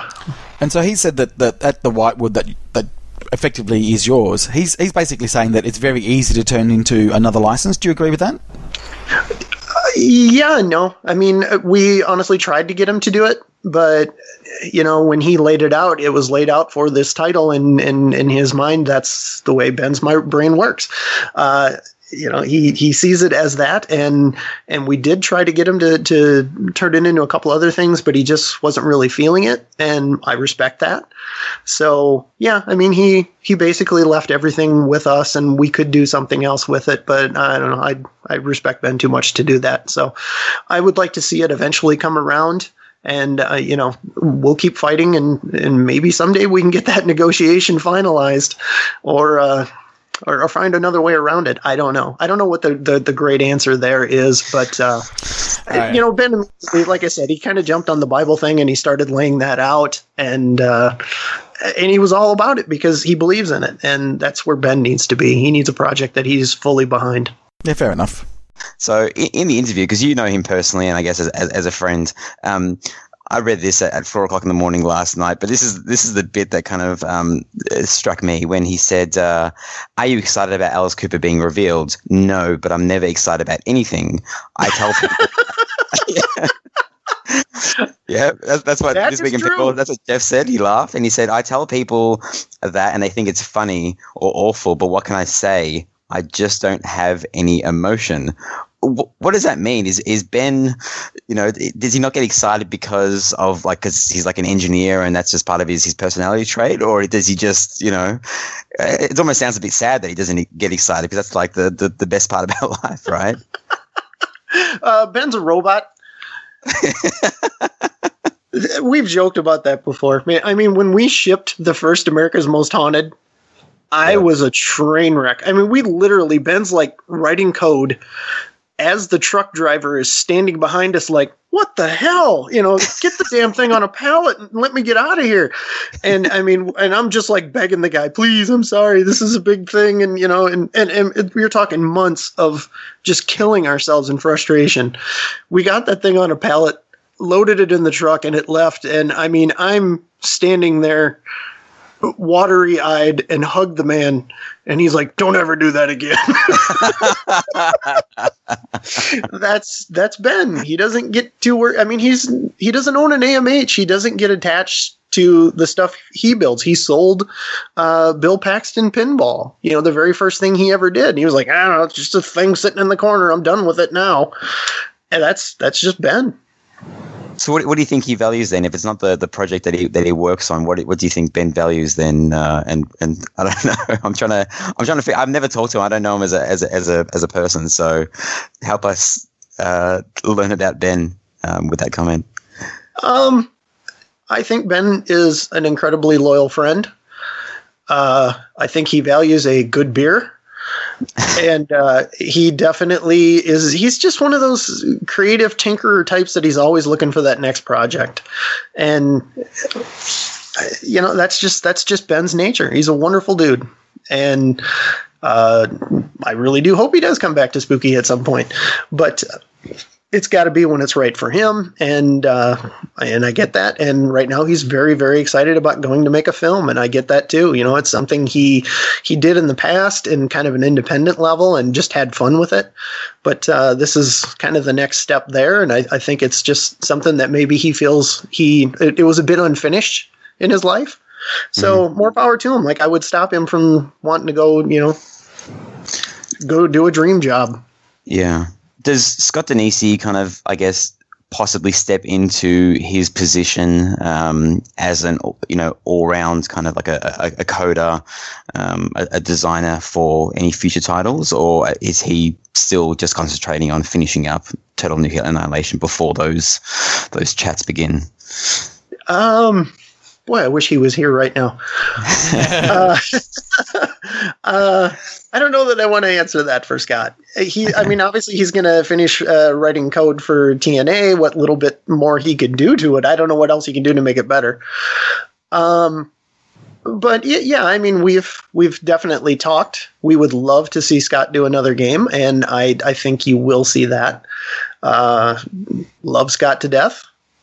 he's we're definitely not getting him away, and I don't think Terry wants him to leave pinball life either. So it's kind of a nice position for Scott to be in, that he, he's been in the corporate world, he's done all that kind of stuff, and now he gets to do what he really enjoys, and he's got some stability with a normal day job, as far as a job in pinball can be normal, and he also has the ability to design and produce games with us. And I mean, that's a blessing for us. It's awesome for Scott. He is our leading game designer at this point. He's sold more than Ben and I. He's the Steve Ritchie of Spooky Pinball, right? He's the Spooky King. Yes. Yeah. Right now he's got the title, and he says he wants a trophy. So he's all about those little trinkets. And So he'll get the most games sold trophy here. We'll make him one, and then maybe Alice will take it back, and then Scott can go to try to top that. I don't know. But yeah, I don't think Scott's going anywhere. We like Scott a lot. He's not gonna. I think he's just getting started. Let's put it that way. And we need young designers. We need guys like him and Eric, JJP, and Elwin over at Stern. Come on, that's exactly what pinball needs. I'm going to be 50 this year. I shouldn't be a young pinball designer. That's Well, okay. So if I can just go back just a little bit on theme. So you just talked about the license that you're trying to get that you couldn't. Have there been other licenses that you've tried to get? And also, how far into the future do you think about when you're trying to secure licenses? That's a really good question. Actually, David Van Ness, our animator extraordinaire from Down Under, he's really pushing me hard, and we're working together to be a bit more proactive in that department, because we don't want to get into a situation again like we ran into with Ben. We want to get a couple of licenses under our belt where we're ready to go. And yeah, right now we're working in that direction. It's a lot of hard work, man. And it's funky, because the more that like bands and film companies start to lose those physical media sales, the more protective they get, and the more expensive it gets on our end. And I'm sure Stern and JJP and everybody else is feeling this too. That money's got to come from somewhere. So they start to try to milk it out of other product, because they're not selling the DVDs, they're not selling the CDs, they're not selling everything that they used to sell. So so that's the challenge, right? Because if you get the license now, then all of a sudden the meter starts running. I know that exactly. I know that licenses can be renewed, but once you've got that, you've then got these milestones that you need to start pushing your product out, and that can then have sort of challenges towards the level of quality that you want, because you want to be able to take your time to get the best product. Exactly. And I know we've taken a little bit of heat for Alice Cooper being, air quote, another music game. But when somebody comes to you that is excited about the project, enthusiastic about the project, and willing to work with you hard, like, we'll give you what you want, we'll give you the speech, we'll give you everything you need to make a great game. And then I pull back and I sit and I think about it, and I'm like, all right, love Alice Cooper. He's Rob Zombie's, older brother. He's awesome. But how do we make this completely different? And that's where the Nightmare Castle aspect kind of came in. And when we fed that back to Alice, he was absolutely thrilled. So yes, we can do a music game, but be a little bit different. But to answer that question, yeah, exactly. Licensing is so ridiculously tough, and it's going to get harder and harder. And you're starting to see a lot of fringe stuff that would be perfect for spooky pinball, and especially in the horror realm. Stuff that is still considered a bit B-movie level by mainstream standards is right in our wheelhouse, where we can sell 300 to 500 games pretty decently, and it's still very appealing to enough people to make that sustainable. But those companies are in the same boat as the big studios. They've got to get their income from somewhere, and they're trying to make the most of it. So it becomes a real battle to get, it used to be you could license a film or a TV show or whatever you're trying to do, and you would get the video clips, and you can use the audio from the film and all this kind of stuff. And more, it's like each individual actor is pushing to get, if you use my voice at all, even if it's just from the film that already exists, they're going to get paid. And if you're using them on your now HD display, the Screen Actors Guild is going to want a chunk. And it just gets more and more complex. So how much input did Alice Cooper have in his machine? He honestly could have had 100%, but he's such a laid-back, easy dude to work with. Rob Zombie was very, very hands-on. Everything we did in that game, Rob was right there. And no, I don't like this, change this, move this over here. He was very, very much in control of a lot of stuff and a blast to work with. Was that because he was controlling, or was that because he loves pinball and he just wanted to have a great pinball machine in his mind? Oh, he definitely enjoys pinball and everything, but as far as like the artistic aspects and stuff, he wanted it to look like a Rob Zombie game. And the playfield to me is a little bit darker than we would have liked to have seen, but that's when Rob Zombie says, I want a giant zombie face from like the old days and a tombstone, and that's what you're going to do because he is the boss. And I think it came out very classic looking and different.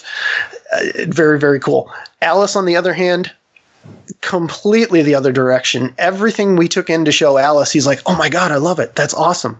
And I think he's just, he's a bit more of an old school dude.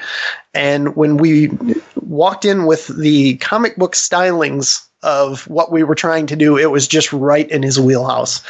And, again, everything we showed up, the only thing we got any kind of pushback on at all was the script, which was 47 pages deep. And I think we got that to 40 before he approved it. Right. Okay. That was the only thing. And there was just a little bit of silliness in it. That I think he might have saw as repetitive. And, he couldn't quite figure out why you might need 8 different ways to say extra ball, right? Stuff like that, and once we explained it, he was very accepting, and we whittled it down a little bit and just kind of tightened it up, and that's it, man. So do approvals go directly from you to Alice, or has he got like a management team or somebody that actually really is responsible for his license effectively? Alice has a management team. When I was dealing with Rob Zombie, it was literally, hey Rob, what do you think? It was that direct. It had his phone number, email, everything, and it was just like, yeah, if you need anything, call me. If you're just, email it over to me, show me the photos, whatever you need to do. And Alice, it does go through a management team, but Alice, at the end of the day, is the one that says yes or no. So great. So with that, have you recorded the sounds now, or is that still something that needs to be done? The script, honestly, he's had it for a few weeks and expecting it here early this week. So okay. We know he's working on it right now. Yeah. And when you said you kind of given the script and it's 40 pages long and there's 8 ways to say extra ball, how do you convey that? Like, is this like go for the extra ball is lit, or is it literally just, like when you say, when you're playing a game and someone says super jackpot in 10 different ways, so it doesn't, it doesn't feel repetitive when you're hitting jackpots. How do you convey that in text form when you give it to someone and you're not there while they're recording and directing them? Do you say, please say this in 8 different ways, or how does that work? In the entire script, if you saw it, every segment is basically the tone, setting the tone. You need to be excited, be angry, and Alice has done enough of that stuff that I have no worries with him. With Rob, it was super simple. I was like, dude, do you want me on Skype or something so we can, he's like, nah, I got this. And if you've heard the speech in the Rob Zombie game, I think from a Rockstar perspective, it's as good, if not better, than everything that has ever been done for a rock game. And that includes Metallica and everything else out there. And those guys did a great job too, don't get me wrong. But Rob was just into it and so animated. And Alice, when he's talking to you, he's really Vince. And when you see him on stage and in interviews and a lot of stuff like that, he's Alice. He's in character, and he understands that the whole thing has to be done in character. So cool. So we're not going to get those monologues that he did in Wayne's World, where he talks about the. I know Ben had mentioned it in the This Week in Pinball interview that he literally walked in and this was like the second time we had gotten a chance to spend some time with Alice, and he walked in and it was a charity tournament, and he's like, all right, let's get this out of the way. If nobody says I'm not worthy, I won't call you Pinball Wizards. He's a sharp dude and he's really funny and he's super, super nice. That's awesome, Charlie. Well, do you have any more questions, Marty, or should we play a New Age legend cracks Ryan's awesome puzzle? Let's play. Should we do it? Anal crap. Marty. You're not meant to say the actual word, Marty, okay? We always have. Do you know what this is, Charlie? No, should I be terrified? Yes. No, it's literally just a quiz, but it's just a pinball quiz with 10 questions. You have to have a buzzer sound. So, Marty, do you want to change your buzzer sound because you've had Go for the Wall for a while? Do you want to change it up or? Oh, I'm happy with that. Okay, Charlie, you get to choose your buzzer sound to buzz in to answer the question. And anything you want, any pinball call out or anything you like to yell out. Like you have an unlimited database? Yep. So for example, mine is Go for the Wall from Roller Games. Okay. Do you have any from Rob Zombie? Oh no! I'm not gonna. No, it's not gonna be like I'm not gonna buzz in for you. Your buzzer sound. Go with the hell, mother effer! Yeah, that's it. So if you know the answer, that's what you use to buzz in. So you're gonna have to say that 10 times, Charlie. Oh God! All right, so I've got to make one up. Let's see here. What should I do? I'll go. Do you want fries with that steak? Okay. From Monster Bash, is it? Sure. Awesome. Sure. Okay. So yeah, as I said before, I'm gonna just ask a question. If you think you know the answer, buzz in with that. Do you want fries with that steak? And then just answer the question. And take 10 questions. Whoever gets the most wins. No pressure, but Marty has lost every single one. So. Hey, wait, Marty can't see the answers. You guys aren't cheating here, is it? No, definitely not. Definitely not. We're not in the same location.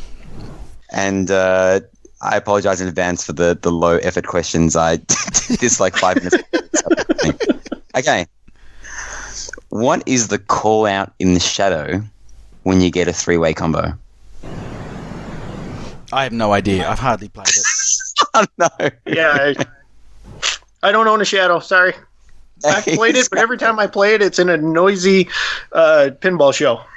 Let's change it then. How many flippers are there on the shadow? Go for the Wall. Marty. 3. Yes. Are you counting that upper? What is it? I don't know what it is. It's a flat thing that smacks the ball back at the top of the. Is that a flipper? That's not a flipper. I think that's a paddle. It has a coil, but yeah. Oh, Charlie's playing dirty. He wants to try and get that. He's getting Sounds kind of like a flipper. It hits a ball. Player controls it. All right, I'll give you a point for that as well, Charlie. For one, Marty. These rules are very loose, Marty. Okay. Yes, obviously. What time does Rudy go to sleep? Go for the Wall. Oh, Marty. Midnight. Thank you. You forgot your call out, didn't you? I should have gone for an easier one. Can I change my sound? Of course you can. Go for it. All right. I'm just gonna go blah. There we go. That's awesome. But I will stick with Monster Bash. Okay. How many souls do you need to collect in Lord of the Rings for Return of the King multi-ball? How many souls are you collecting? I'll go for the Wall. No idea. I'll go for a guess, and I'll say 1,000. All right, Charlie, do you want to guess and see who's closer? Do you want to prices right him and go 1,001? All of them. That is technically correct. It's 5,000. I'm giving none of you guys points. Wow. It's horrible. Yeah. Another game I don't own. Okay, this is going good. What do you spell in Creature from the Black Lagoon to get into multi-ball? Go for the Wall. Blah. Charlie, I think you just got in there. Film. Film. There we go. In Cactus Canyon, who is in peril? Go for the wall. Yes, buddy. Polly. Right. Polly in peril. Doesn't she have a last name? I was trying to think of the last name, honestly. It's trying to get you again. He really is. Isn't it like Polly Perline or something like that? Is that okay? I don't know. I accept Polly. Okay, I accept Polly. I'm gonna chuck in a Monster Bash question, Charlie, for you. How many monster inserts are there in, or how many monsters are there in Monster Bash? Blip. Marty. 6. Damn it. 6. That's right. You can tell I mean business this time. I do not want to lose again. In Fishtails, how many lit ramp shots are needed to light monster fish? 5, 6, or 7? Oh, it's multiple choice. Blah. Yes, Charlie? I'll go 6. Yes, good job. It was never going to be 5, 7. Boom. Well, it was a crisscross thing, so 3 each sounded like a good idea. For update, Martin from Australia 4, Charlie from the USA 3. This is Winter Olympics, right? In Indy 500, who is the commentator talking to when he mentions the ball is locked in the turbo? I owned that game for 2 days. Yes, Marty? I'm going to say he's talking to the driver. No, it's a name. Bobby. Ball's locked in the turbo, Bobby. All right, Yeah. no one's got that one. God. It was Ricky Bobby. Yeah. Ricky Bobby, that's it. All right, 2 more questions. How many flippers does Flash Gordon have? Go for the wall. Blah. Charlie? 4. No! Damn it. I owned that game for like 6 years, too. I can't rate it. It's 3. 3. 3. Yep, there's only 1 on the upper playfield. Sorry. Right. 1 question left. Martin 5, Charlie 3. The good news, Charlie, is that... Oh, don't do this. I'm going to be the first person to ever lose to Marty on the he's show. going to give my bonus God. points for the last question. the last question's worth 3 points. So, All right. okay. I hope this works. I haven't listened to this sound, but I'm going to play an audio clip that is inside a pinball machine. Just tell me what the pinball machine is from. And since it's the last question, you don't need to buzz in. You can just yell it out. Are you ready? Yep. Okay.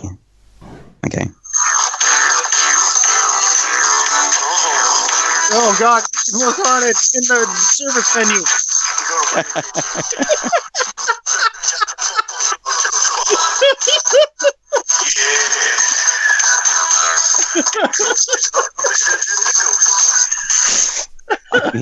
Did anyone answer? I did. I said America's Most Haunted in the service. Beautiful. Okay, Charlie, you're the winner. Sorry, Marty. Totally rigged. Oh my God! Okay, where did you find that little sound nugget of love? I was I had America's Most Haunted, and Okay. and I was going through the menu, and I was like, you can change the multi-ball sound. You can change it to your own. There's like SD sound or something, and then one of the options was, I think I said Ghost Spot or something, and I played it, and it was the entire song, and I was just laughing my head off because you just kept on going. And I think my favorite part is when you said, "We've been playing multi-ball a really long time." If you're at this part of the song, you've been playing multi-ball a really long time.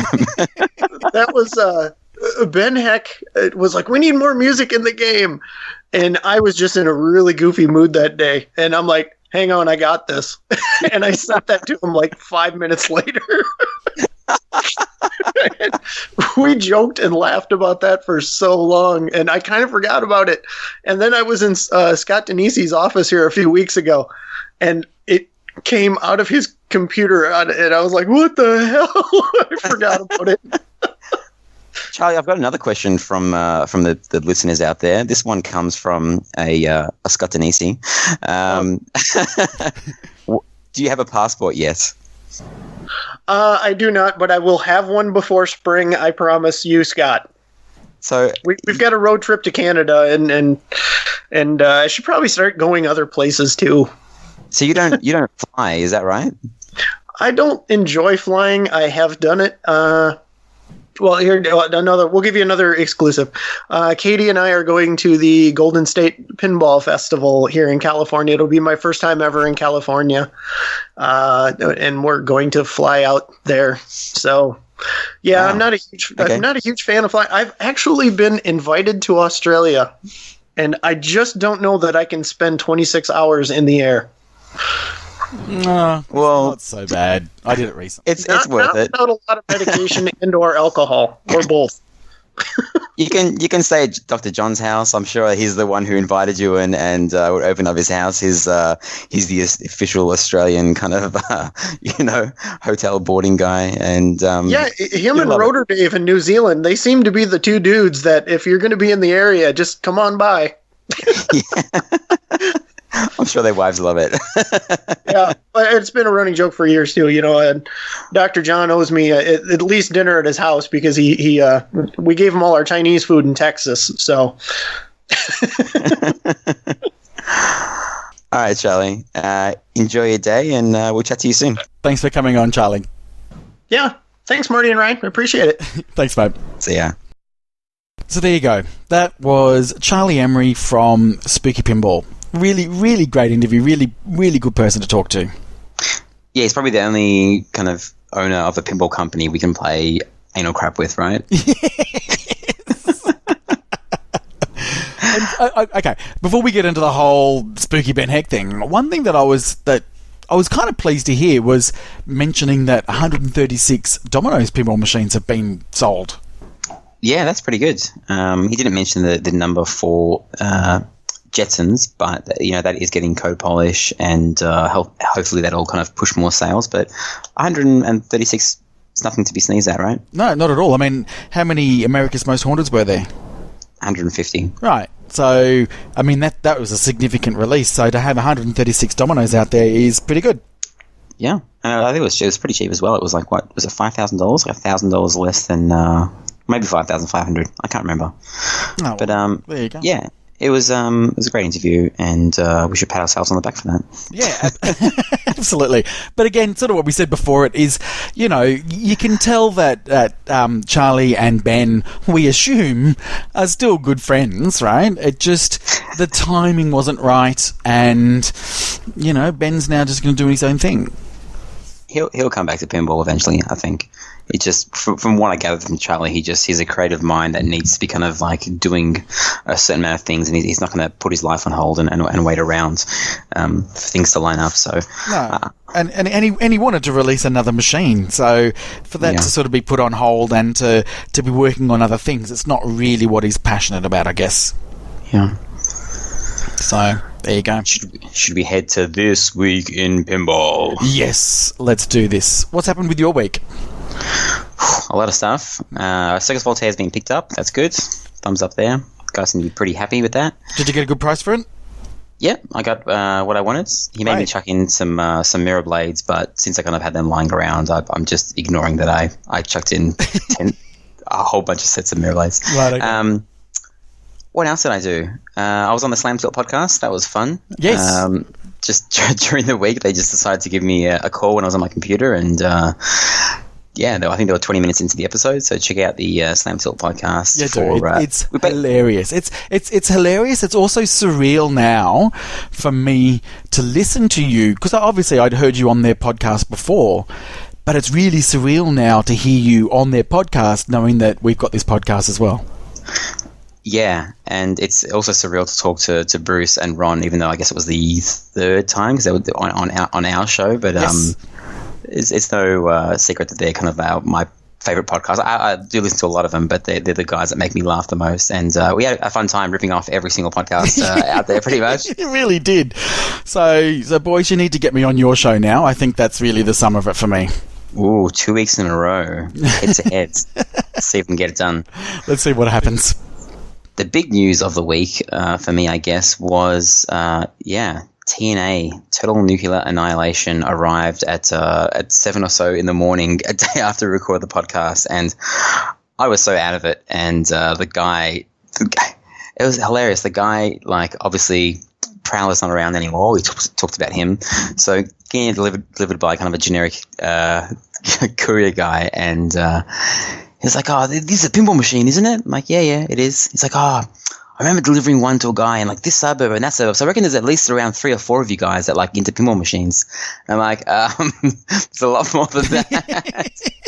Quite a few, thank you, mate. Oh my gosh. And we couldn't fit into my door. And I said I was so out of it that I kind of hadn't made room for it yet. And he was like, "I got to go. So we got to kind of take it out of the box and I'll help you bring it into the house." And man, like it's such a difference with Prowler. As grumpy as he was, he knew what a pinball machine was and what its worth was, so he's slow and careful, about it. This guy like got a box cutter and he was like ripping it open, and I was like, the staples, the staples on there, like be careful when it's coming out. And I almost shit my pants. And he got the box cutter and he walked into the room. The first machine is Attack from Mars, and he's kind of like throws his box cutter on the pinball machine. And I'm like, oh, that's like a crime voice. Of all people God. To do that too. Anyway, yeah, not the smoothest unboxing of a pinball machine that I've ever done. I've unboxed Stern's, JJP pinball machines, and this is the first spooky pinball I've unboxed. And I waited for Nimmer to rock up. I wanted him to experience the pinball machine unboxing thing, and to our surprise, there was no keys. No keys. So I went crazy looking for them. I messaged like 5 people, like, where were your keys? And is there anywhere else they could be? And I emailed Spooky, and they got back to me straight away. And it's like, oh, they should be in this box, but have a look here and have a look there. And I was like, I was second guessing myself. Was my kid next to me when I opened this box? And no, they were 100% missing. And so we had to drill out the lock, which is quite a funny thing to do on a brand new pinball machine. Mm. And let me just go through all the little things I had to kind of change and stuff, because I guess it's not fair if I don't list all the little mistakes, I guess, and things here and there on the machine when I kind of listed them extensively for dialed in, the whole joke, dialed in, not being dialed in. Sure. So, there was no key.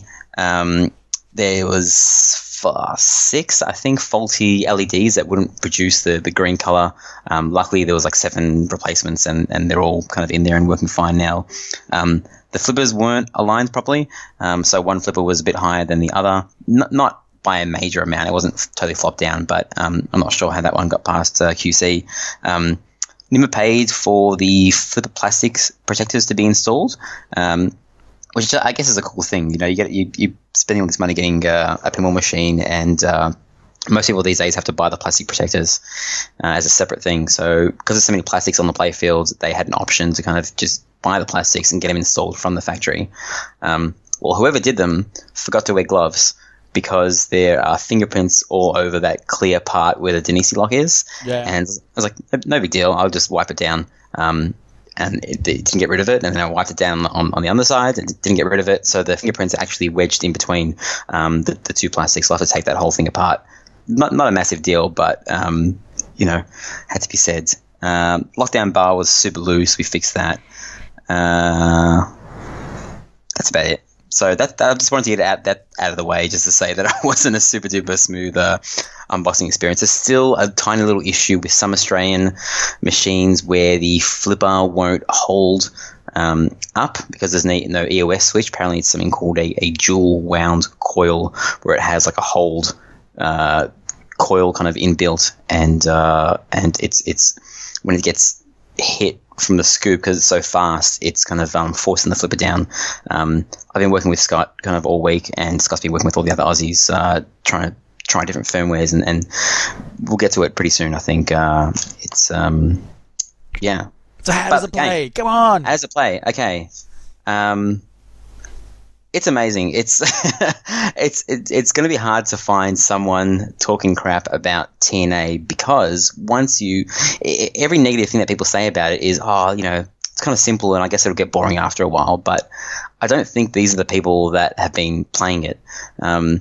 I do think there's one type of person that won't like it, and that's, I guess, people that don't. I think people that play tournament games are more likely, tournaments, are more likely to enjoy it because the game wants you to play in a certain way. And if you don't play in that certain way, you're finished, right? Before I met you, Marty, and started playing some tournaments, I never did that. I just kind of did what I wanted to do, and I guess I was trying to get to wizard modes and things like that. But every once in a while, your brain kind of switches off, and you just kind of you want to flail, and it'll might hit a target bank or a ramp, and you might just hit a ramp over and over again for no reason because it feels good. In TNA, you can't do that. You can't muck around when you're playing the pin. It is that intense, and it sucks you in such a different way than any other pinball machine does. That it really forces you to play in a certain way. And I can see that some people that aren't maybe that good at pinball or don't play in tournaments are going to have an aversion to being forced to play in a certain way. And that's, I guess, how I might have felt the first day when I was playing it.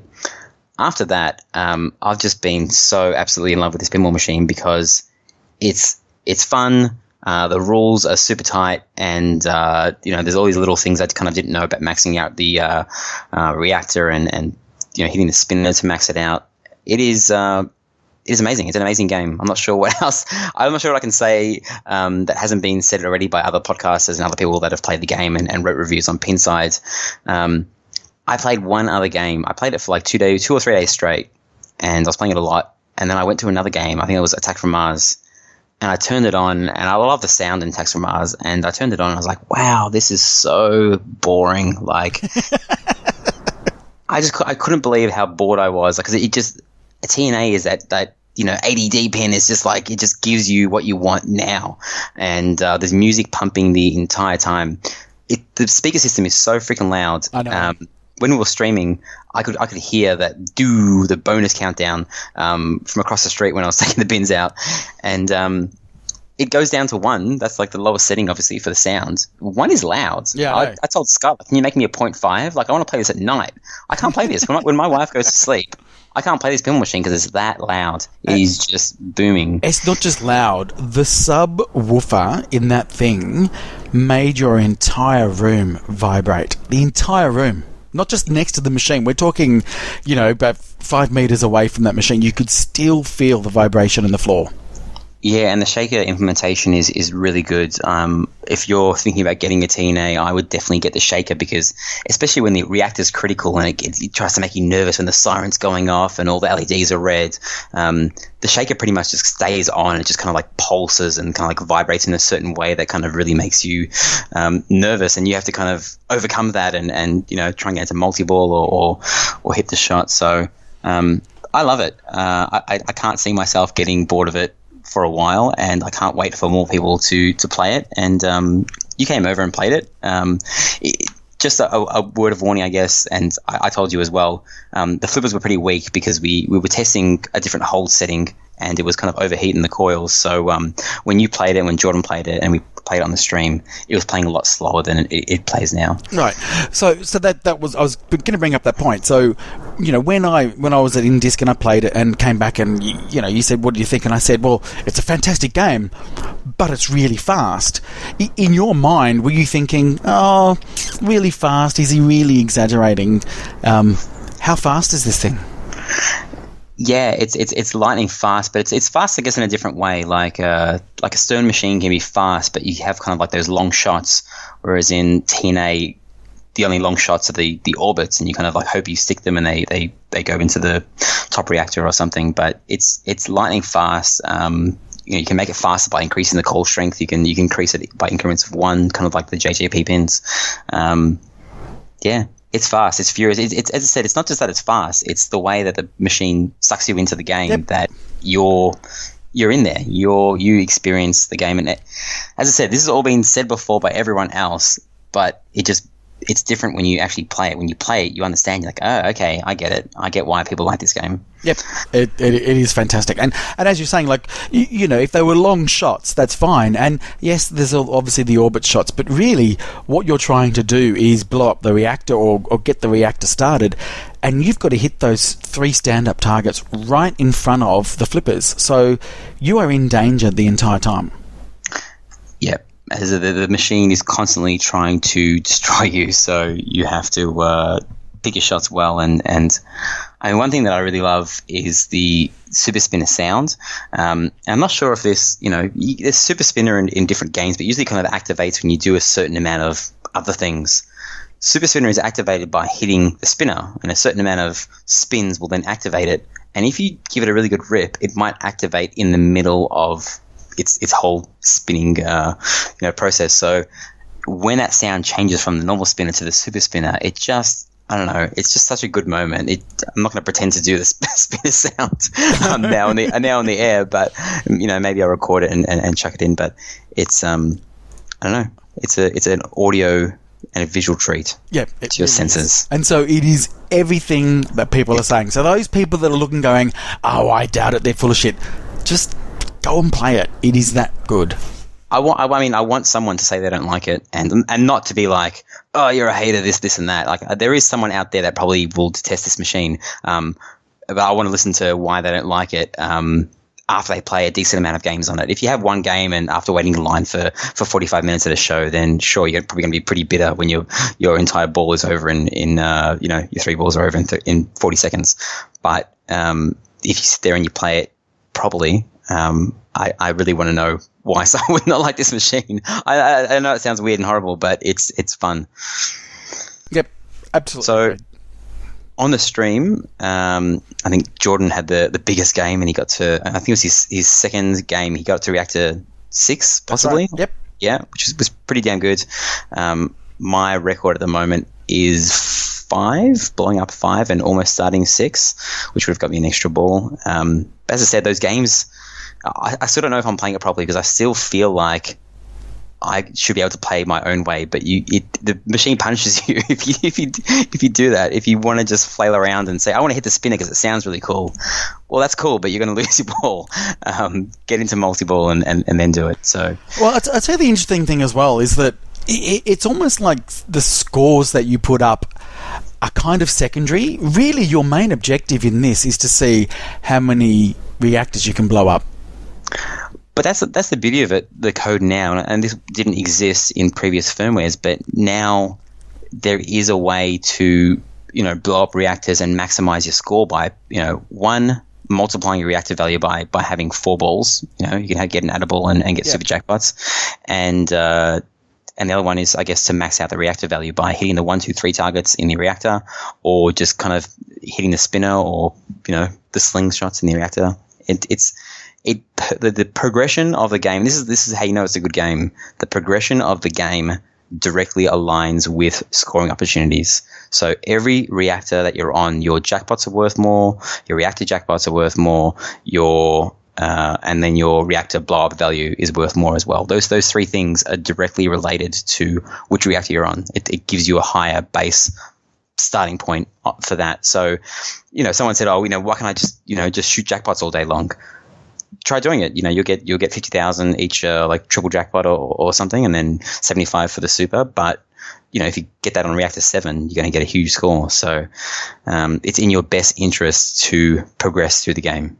Well, another thing that happened towards the end, we changed the settings of the game, in essence, to create a new style of playing this game. Yep. So I remember hearing Scott saying that when he's only ever been to Reactor 5 or 6 as well, I think. So when he plays with his friends, he says it's more fun to set the reactor amount to 1. So once you finish blowing up Reactor 1, spoiler alert, the game finishes. So and then the amount you get in your second and third ball, say if you do it on ball 1, is your bonus on ball 1. So we played that game. I think it only lasted like 12 minutes or something like that for a 4-player game, which is it was just so much fun, because there was a lot of risk reward of, do you blow it up on your first ball, or do you try and max it out and do it on your second ball and go for jackpots? If I have a little pinball meet, if Nimmer lets people play his game, I would love to kind of have it on normal settings for half the day, and then just kind of, do the whole dollar game thing on one reactor, and that would be just a good risk reward game to play with friends. Agreed. It just, again, it was kind of like a mini game. It was just changed it up and made it a really good party game. Yeah, so there's only 8 of them in Australia. I believe they're doing another round for Australians possibly soon if they get enough orders. So if you're interested, contact Spooky Pinball Australia or Spooky Pinball Direct. And yeah, I'm not sure how much we're going to be talking about it in future episodes because that's the one thing. It is a fairly simple game in that, like, once you kind of explain the rules and whatnot, there isn't much. I guess I would just be saying, hey, I got to Reactor 7 today, or hey, I managed to get to Reactor this. Jeff Parsons from the Pinball Players podcast did a nice interview with Scott Denisi today, and Scott's done a lot of interviews, but this was a kind of a different one where he kind of went into detail about the entire process of making the game and kind of explain the background story to Scarlett and what she's out to do and kind of like, you know, the comic based version of the story behind TNA. So give that a listen. Please do. What you get up to, Marty? Well, besides going over for a stream, I did something very foolish this week. Yes. Very foolish indeed. I invited Jordan. We know Jordan Shredder. We've spoken about him before. I invited him over to my house. Okay. Did you let him play your pinball machines? This is the foolish part of it. I actually let him play our game. Okay. So Game of Thrones. He played Game of Thrones. And, you know, I mean, I've played it a bit, and I'm trying to change my strategy now, so I pick Tyrell and use the multiplier.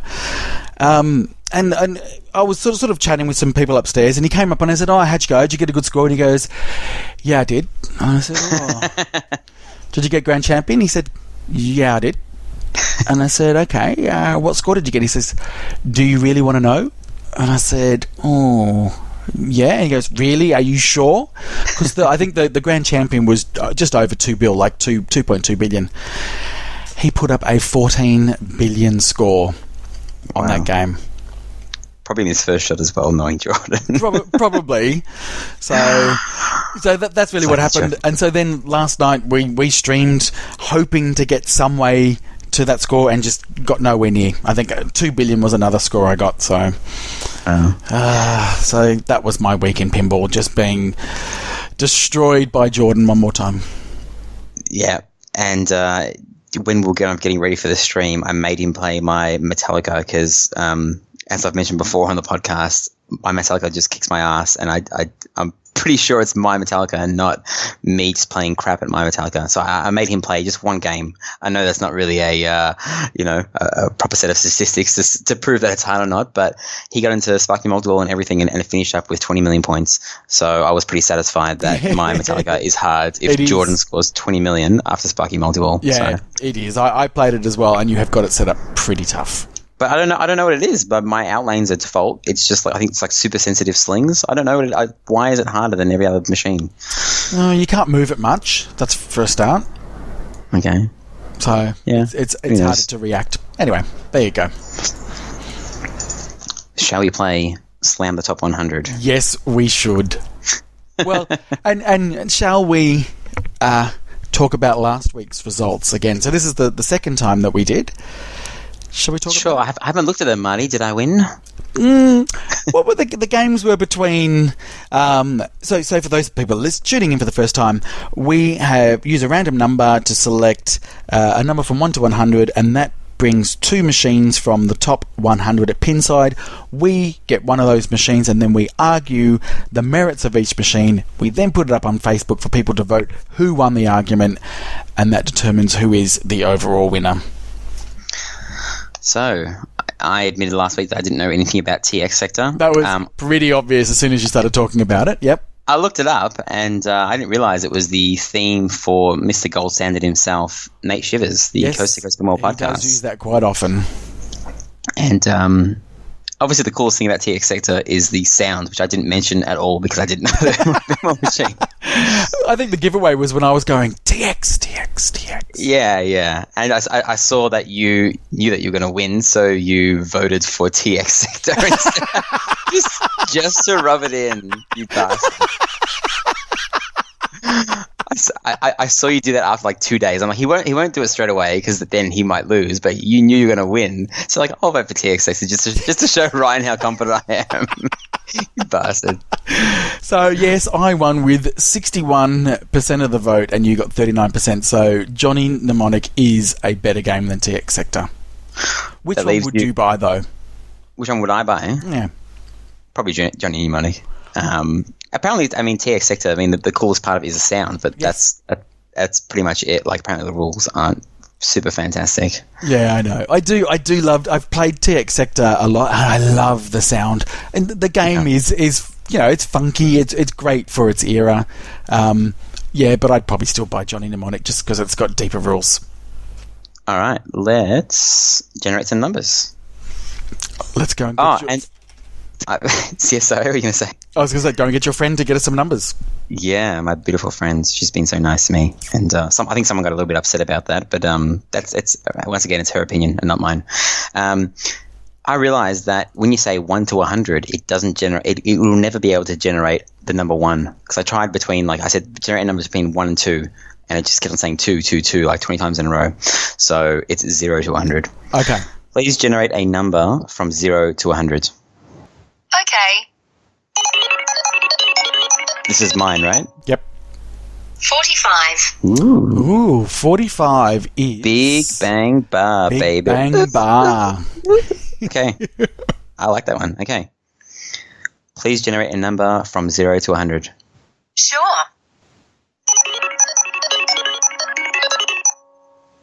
77.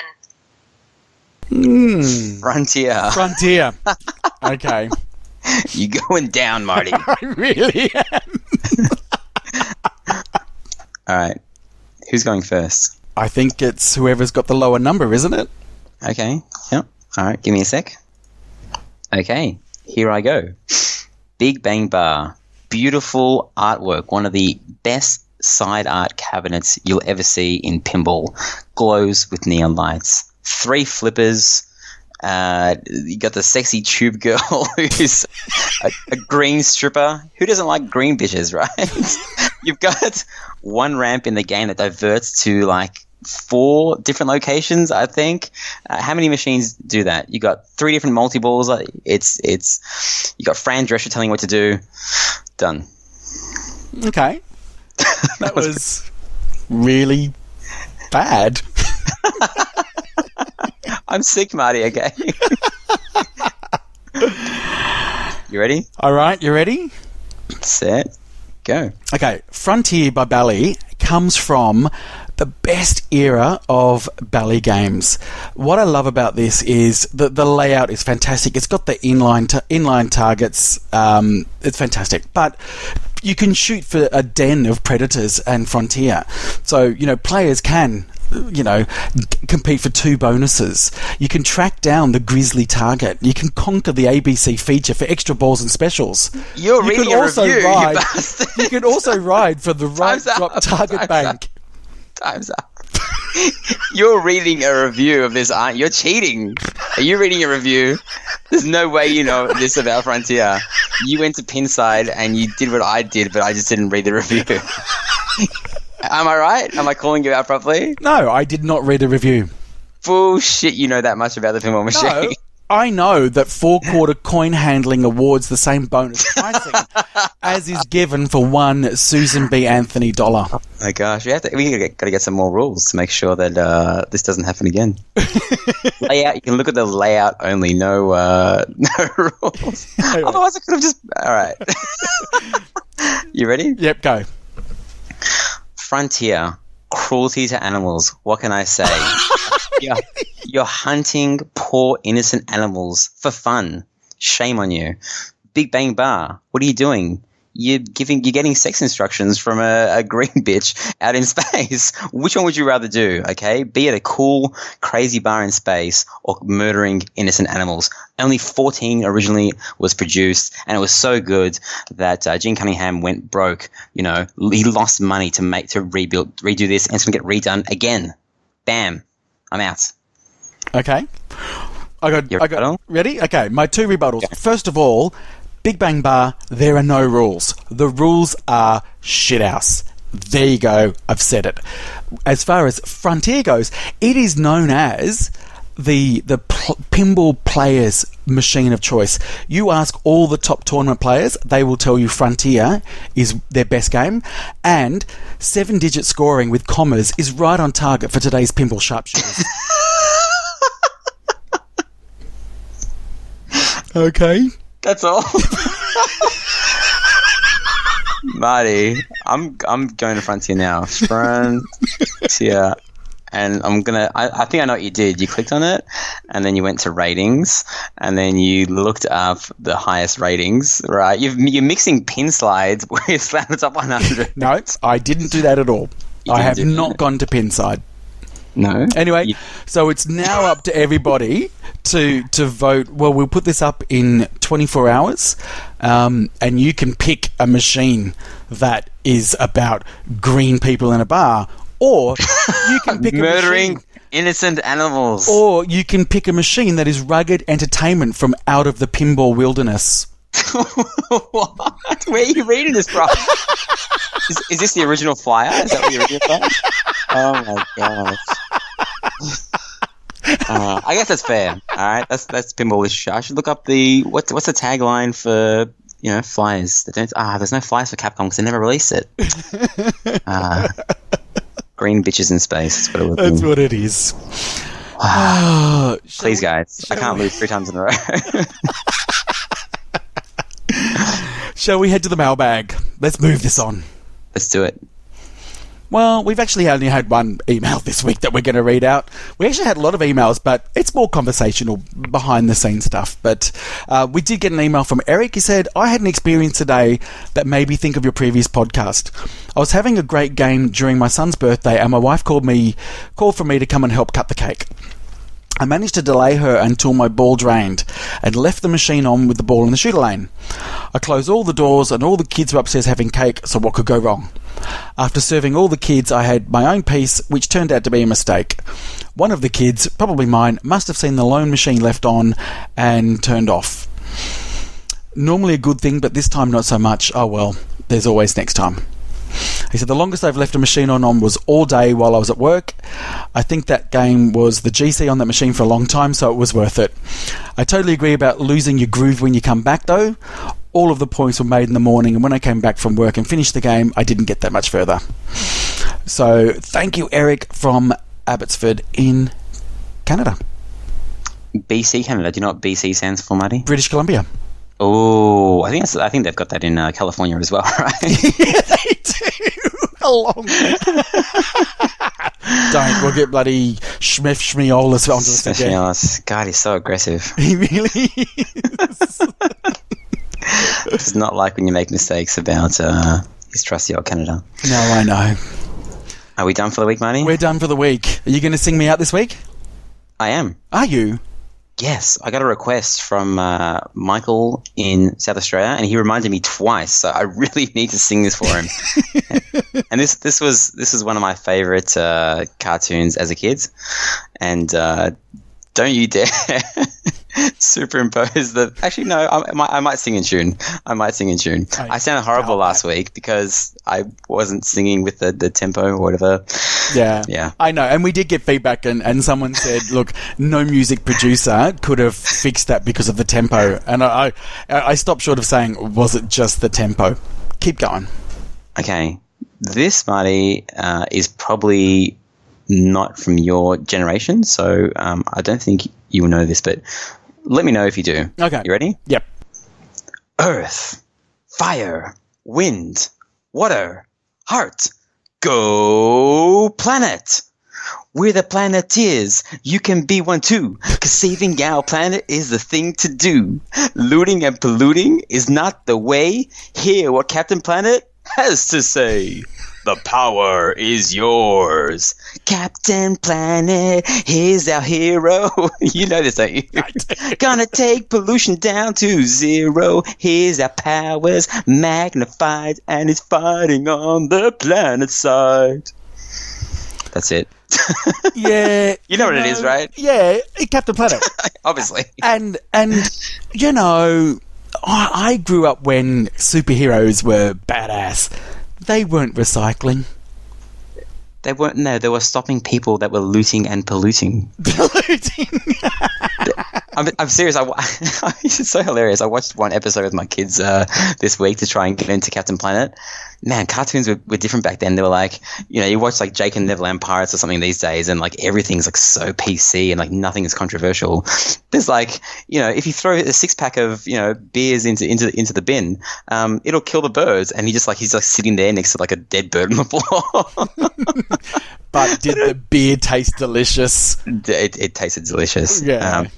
My thing with Captain Planet is, why didn't they ever just call him straight away? Like they never solved anything on their own, and they ended up having to just combine their powers and call Captain Planet. So why don't they just do that from the beginning and just solve the issue straight away? They're lame kids, obviously. They're lame kids. They got chosen by Gaia, and she chose the wrong set of kids. Oh, there you go. Well, thank you everybody for listening this week. How can people contact us? And they really should contact us. Subscribe to us on iTunes or Stitcher or Google Play or Jeff Diolis, and just jump on our website, head2headpinball.com. All of our social media accounts are there: Facebook, Instagram, Twitter. Interact with us on Twitter. On Facebook. We like it, and yeah, I'm so tired, mate. I'm sorry. You go and have some sleep. I'll just edit this for the next 5 hours. I can't believe that we're following up our greatest ever episode with this. Well, at least Charlie came on the show. I was going to say, we had an amazing interview with Charlie. It doesn't matter what we do now. Cool. All right. Thanks, everybody. We will speak again next week. See ya. Bye.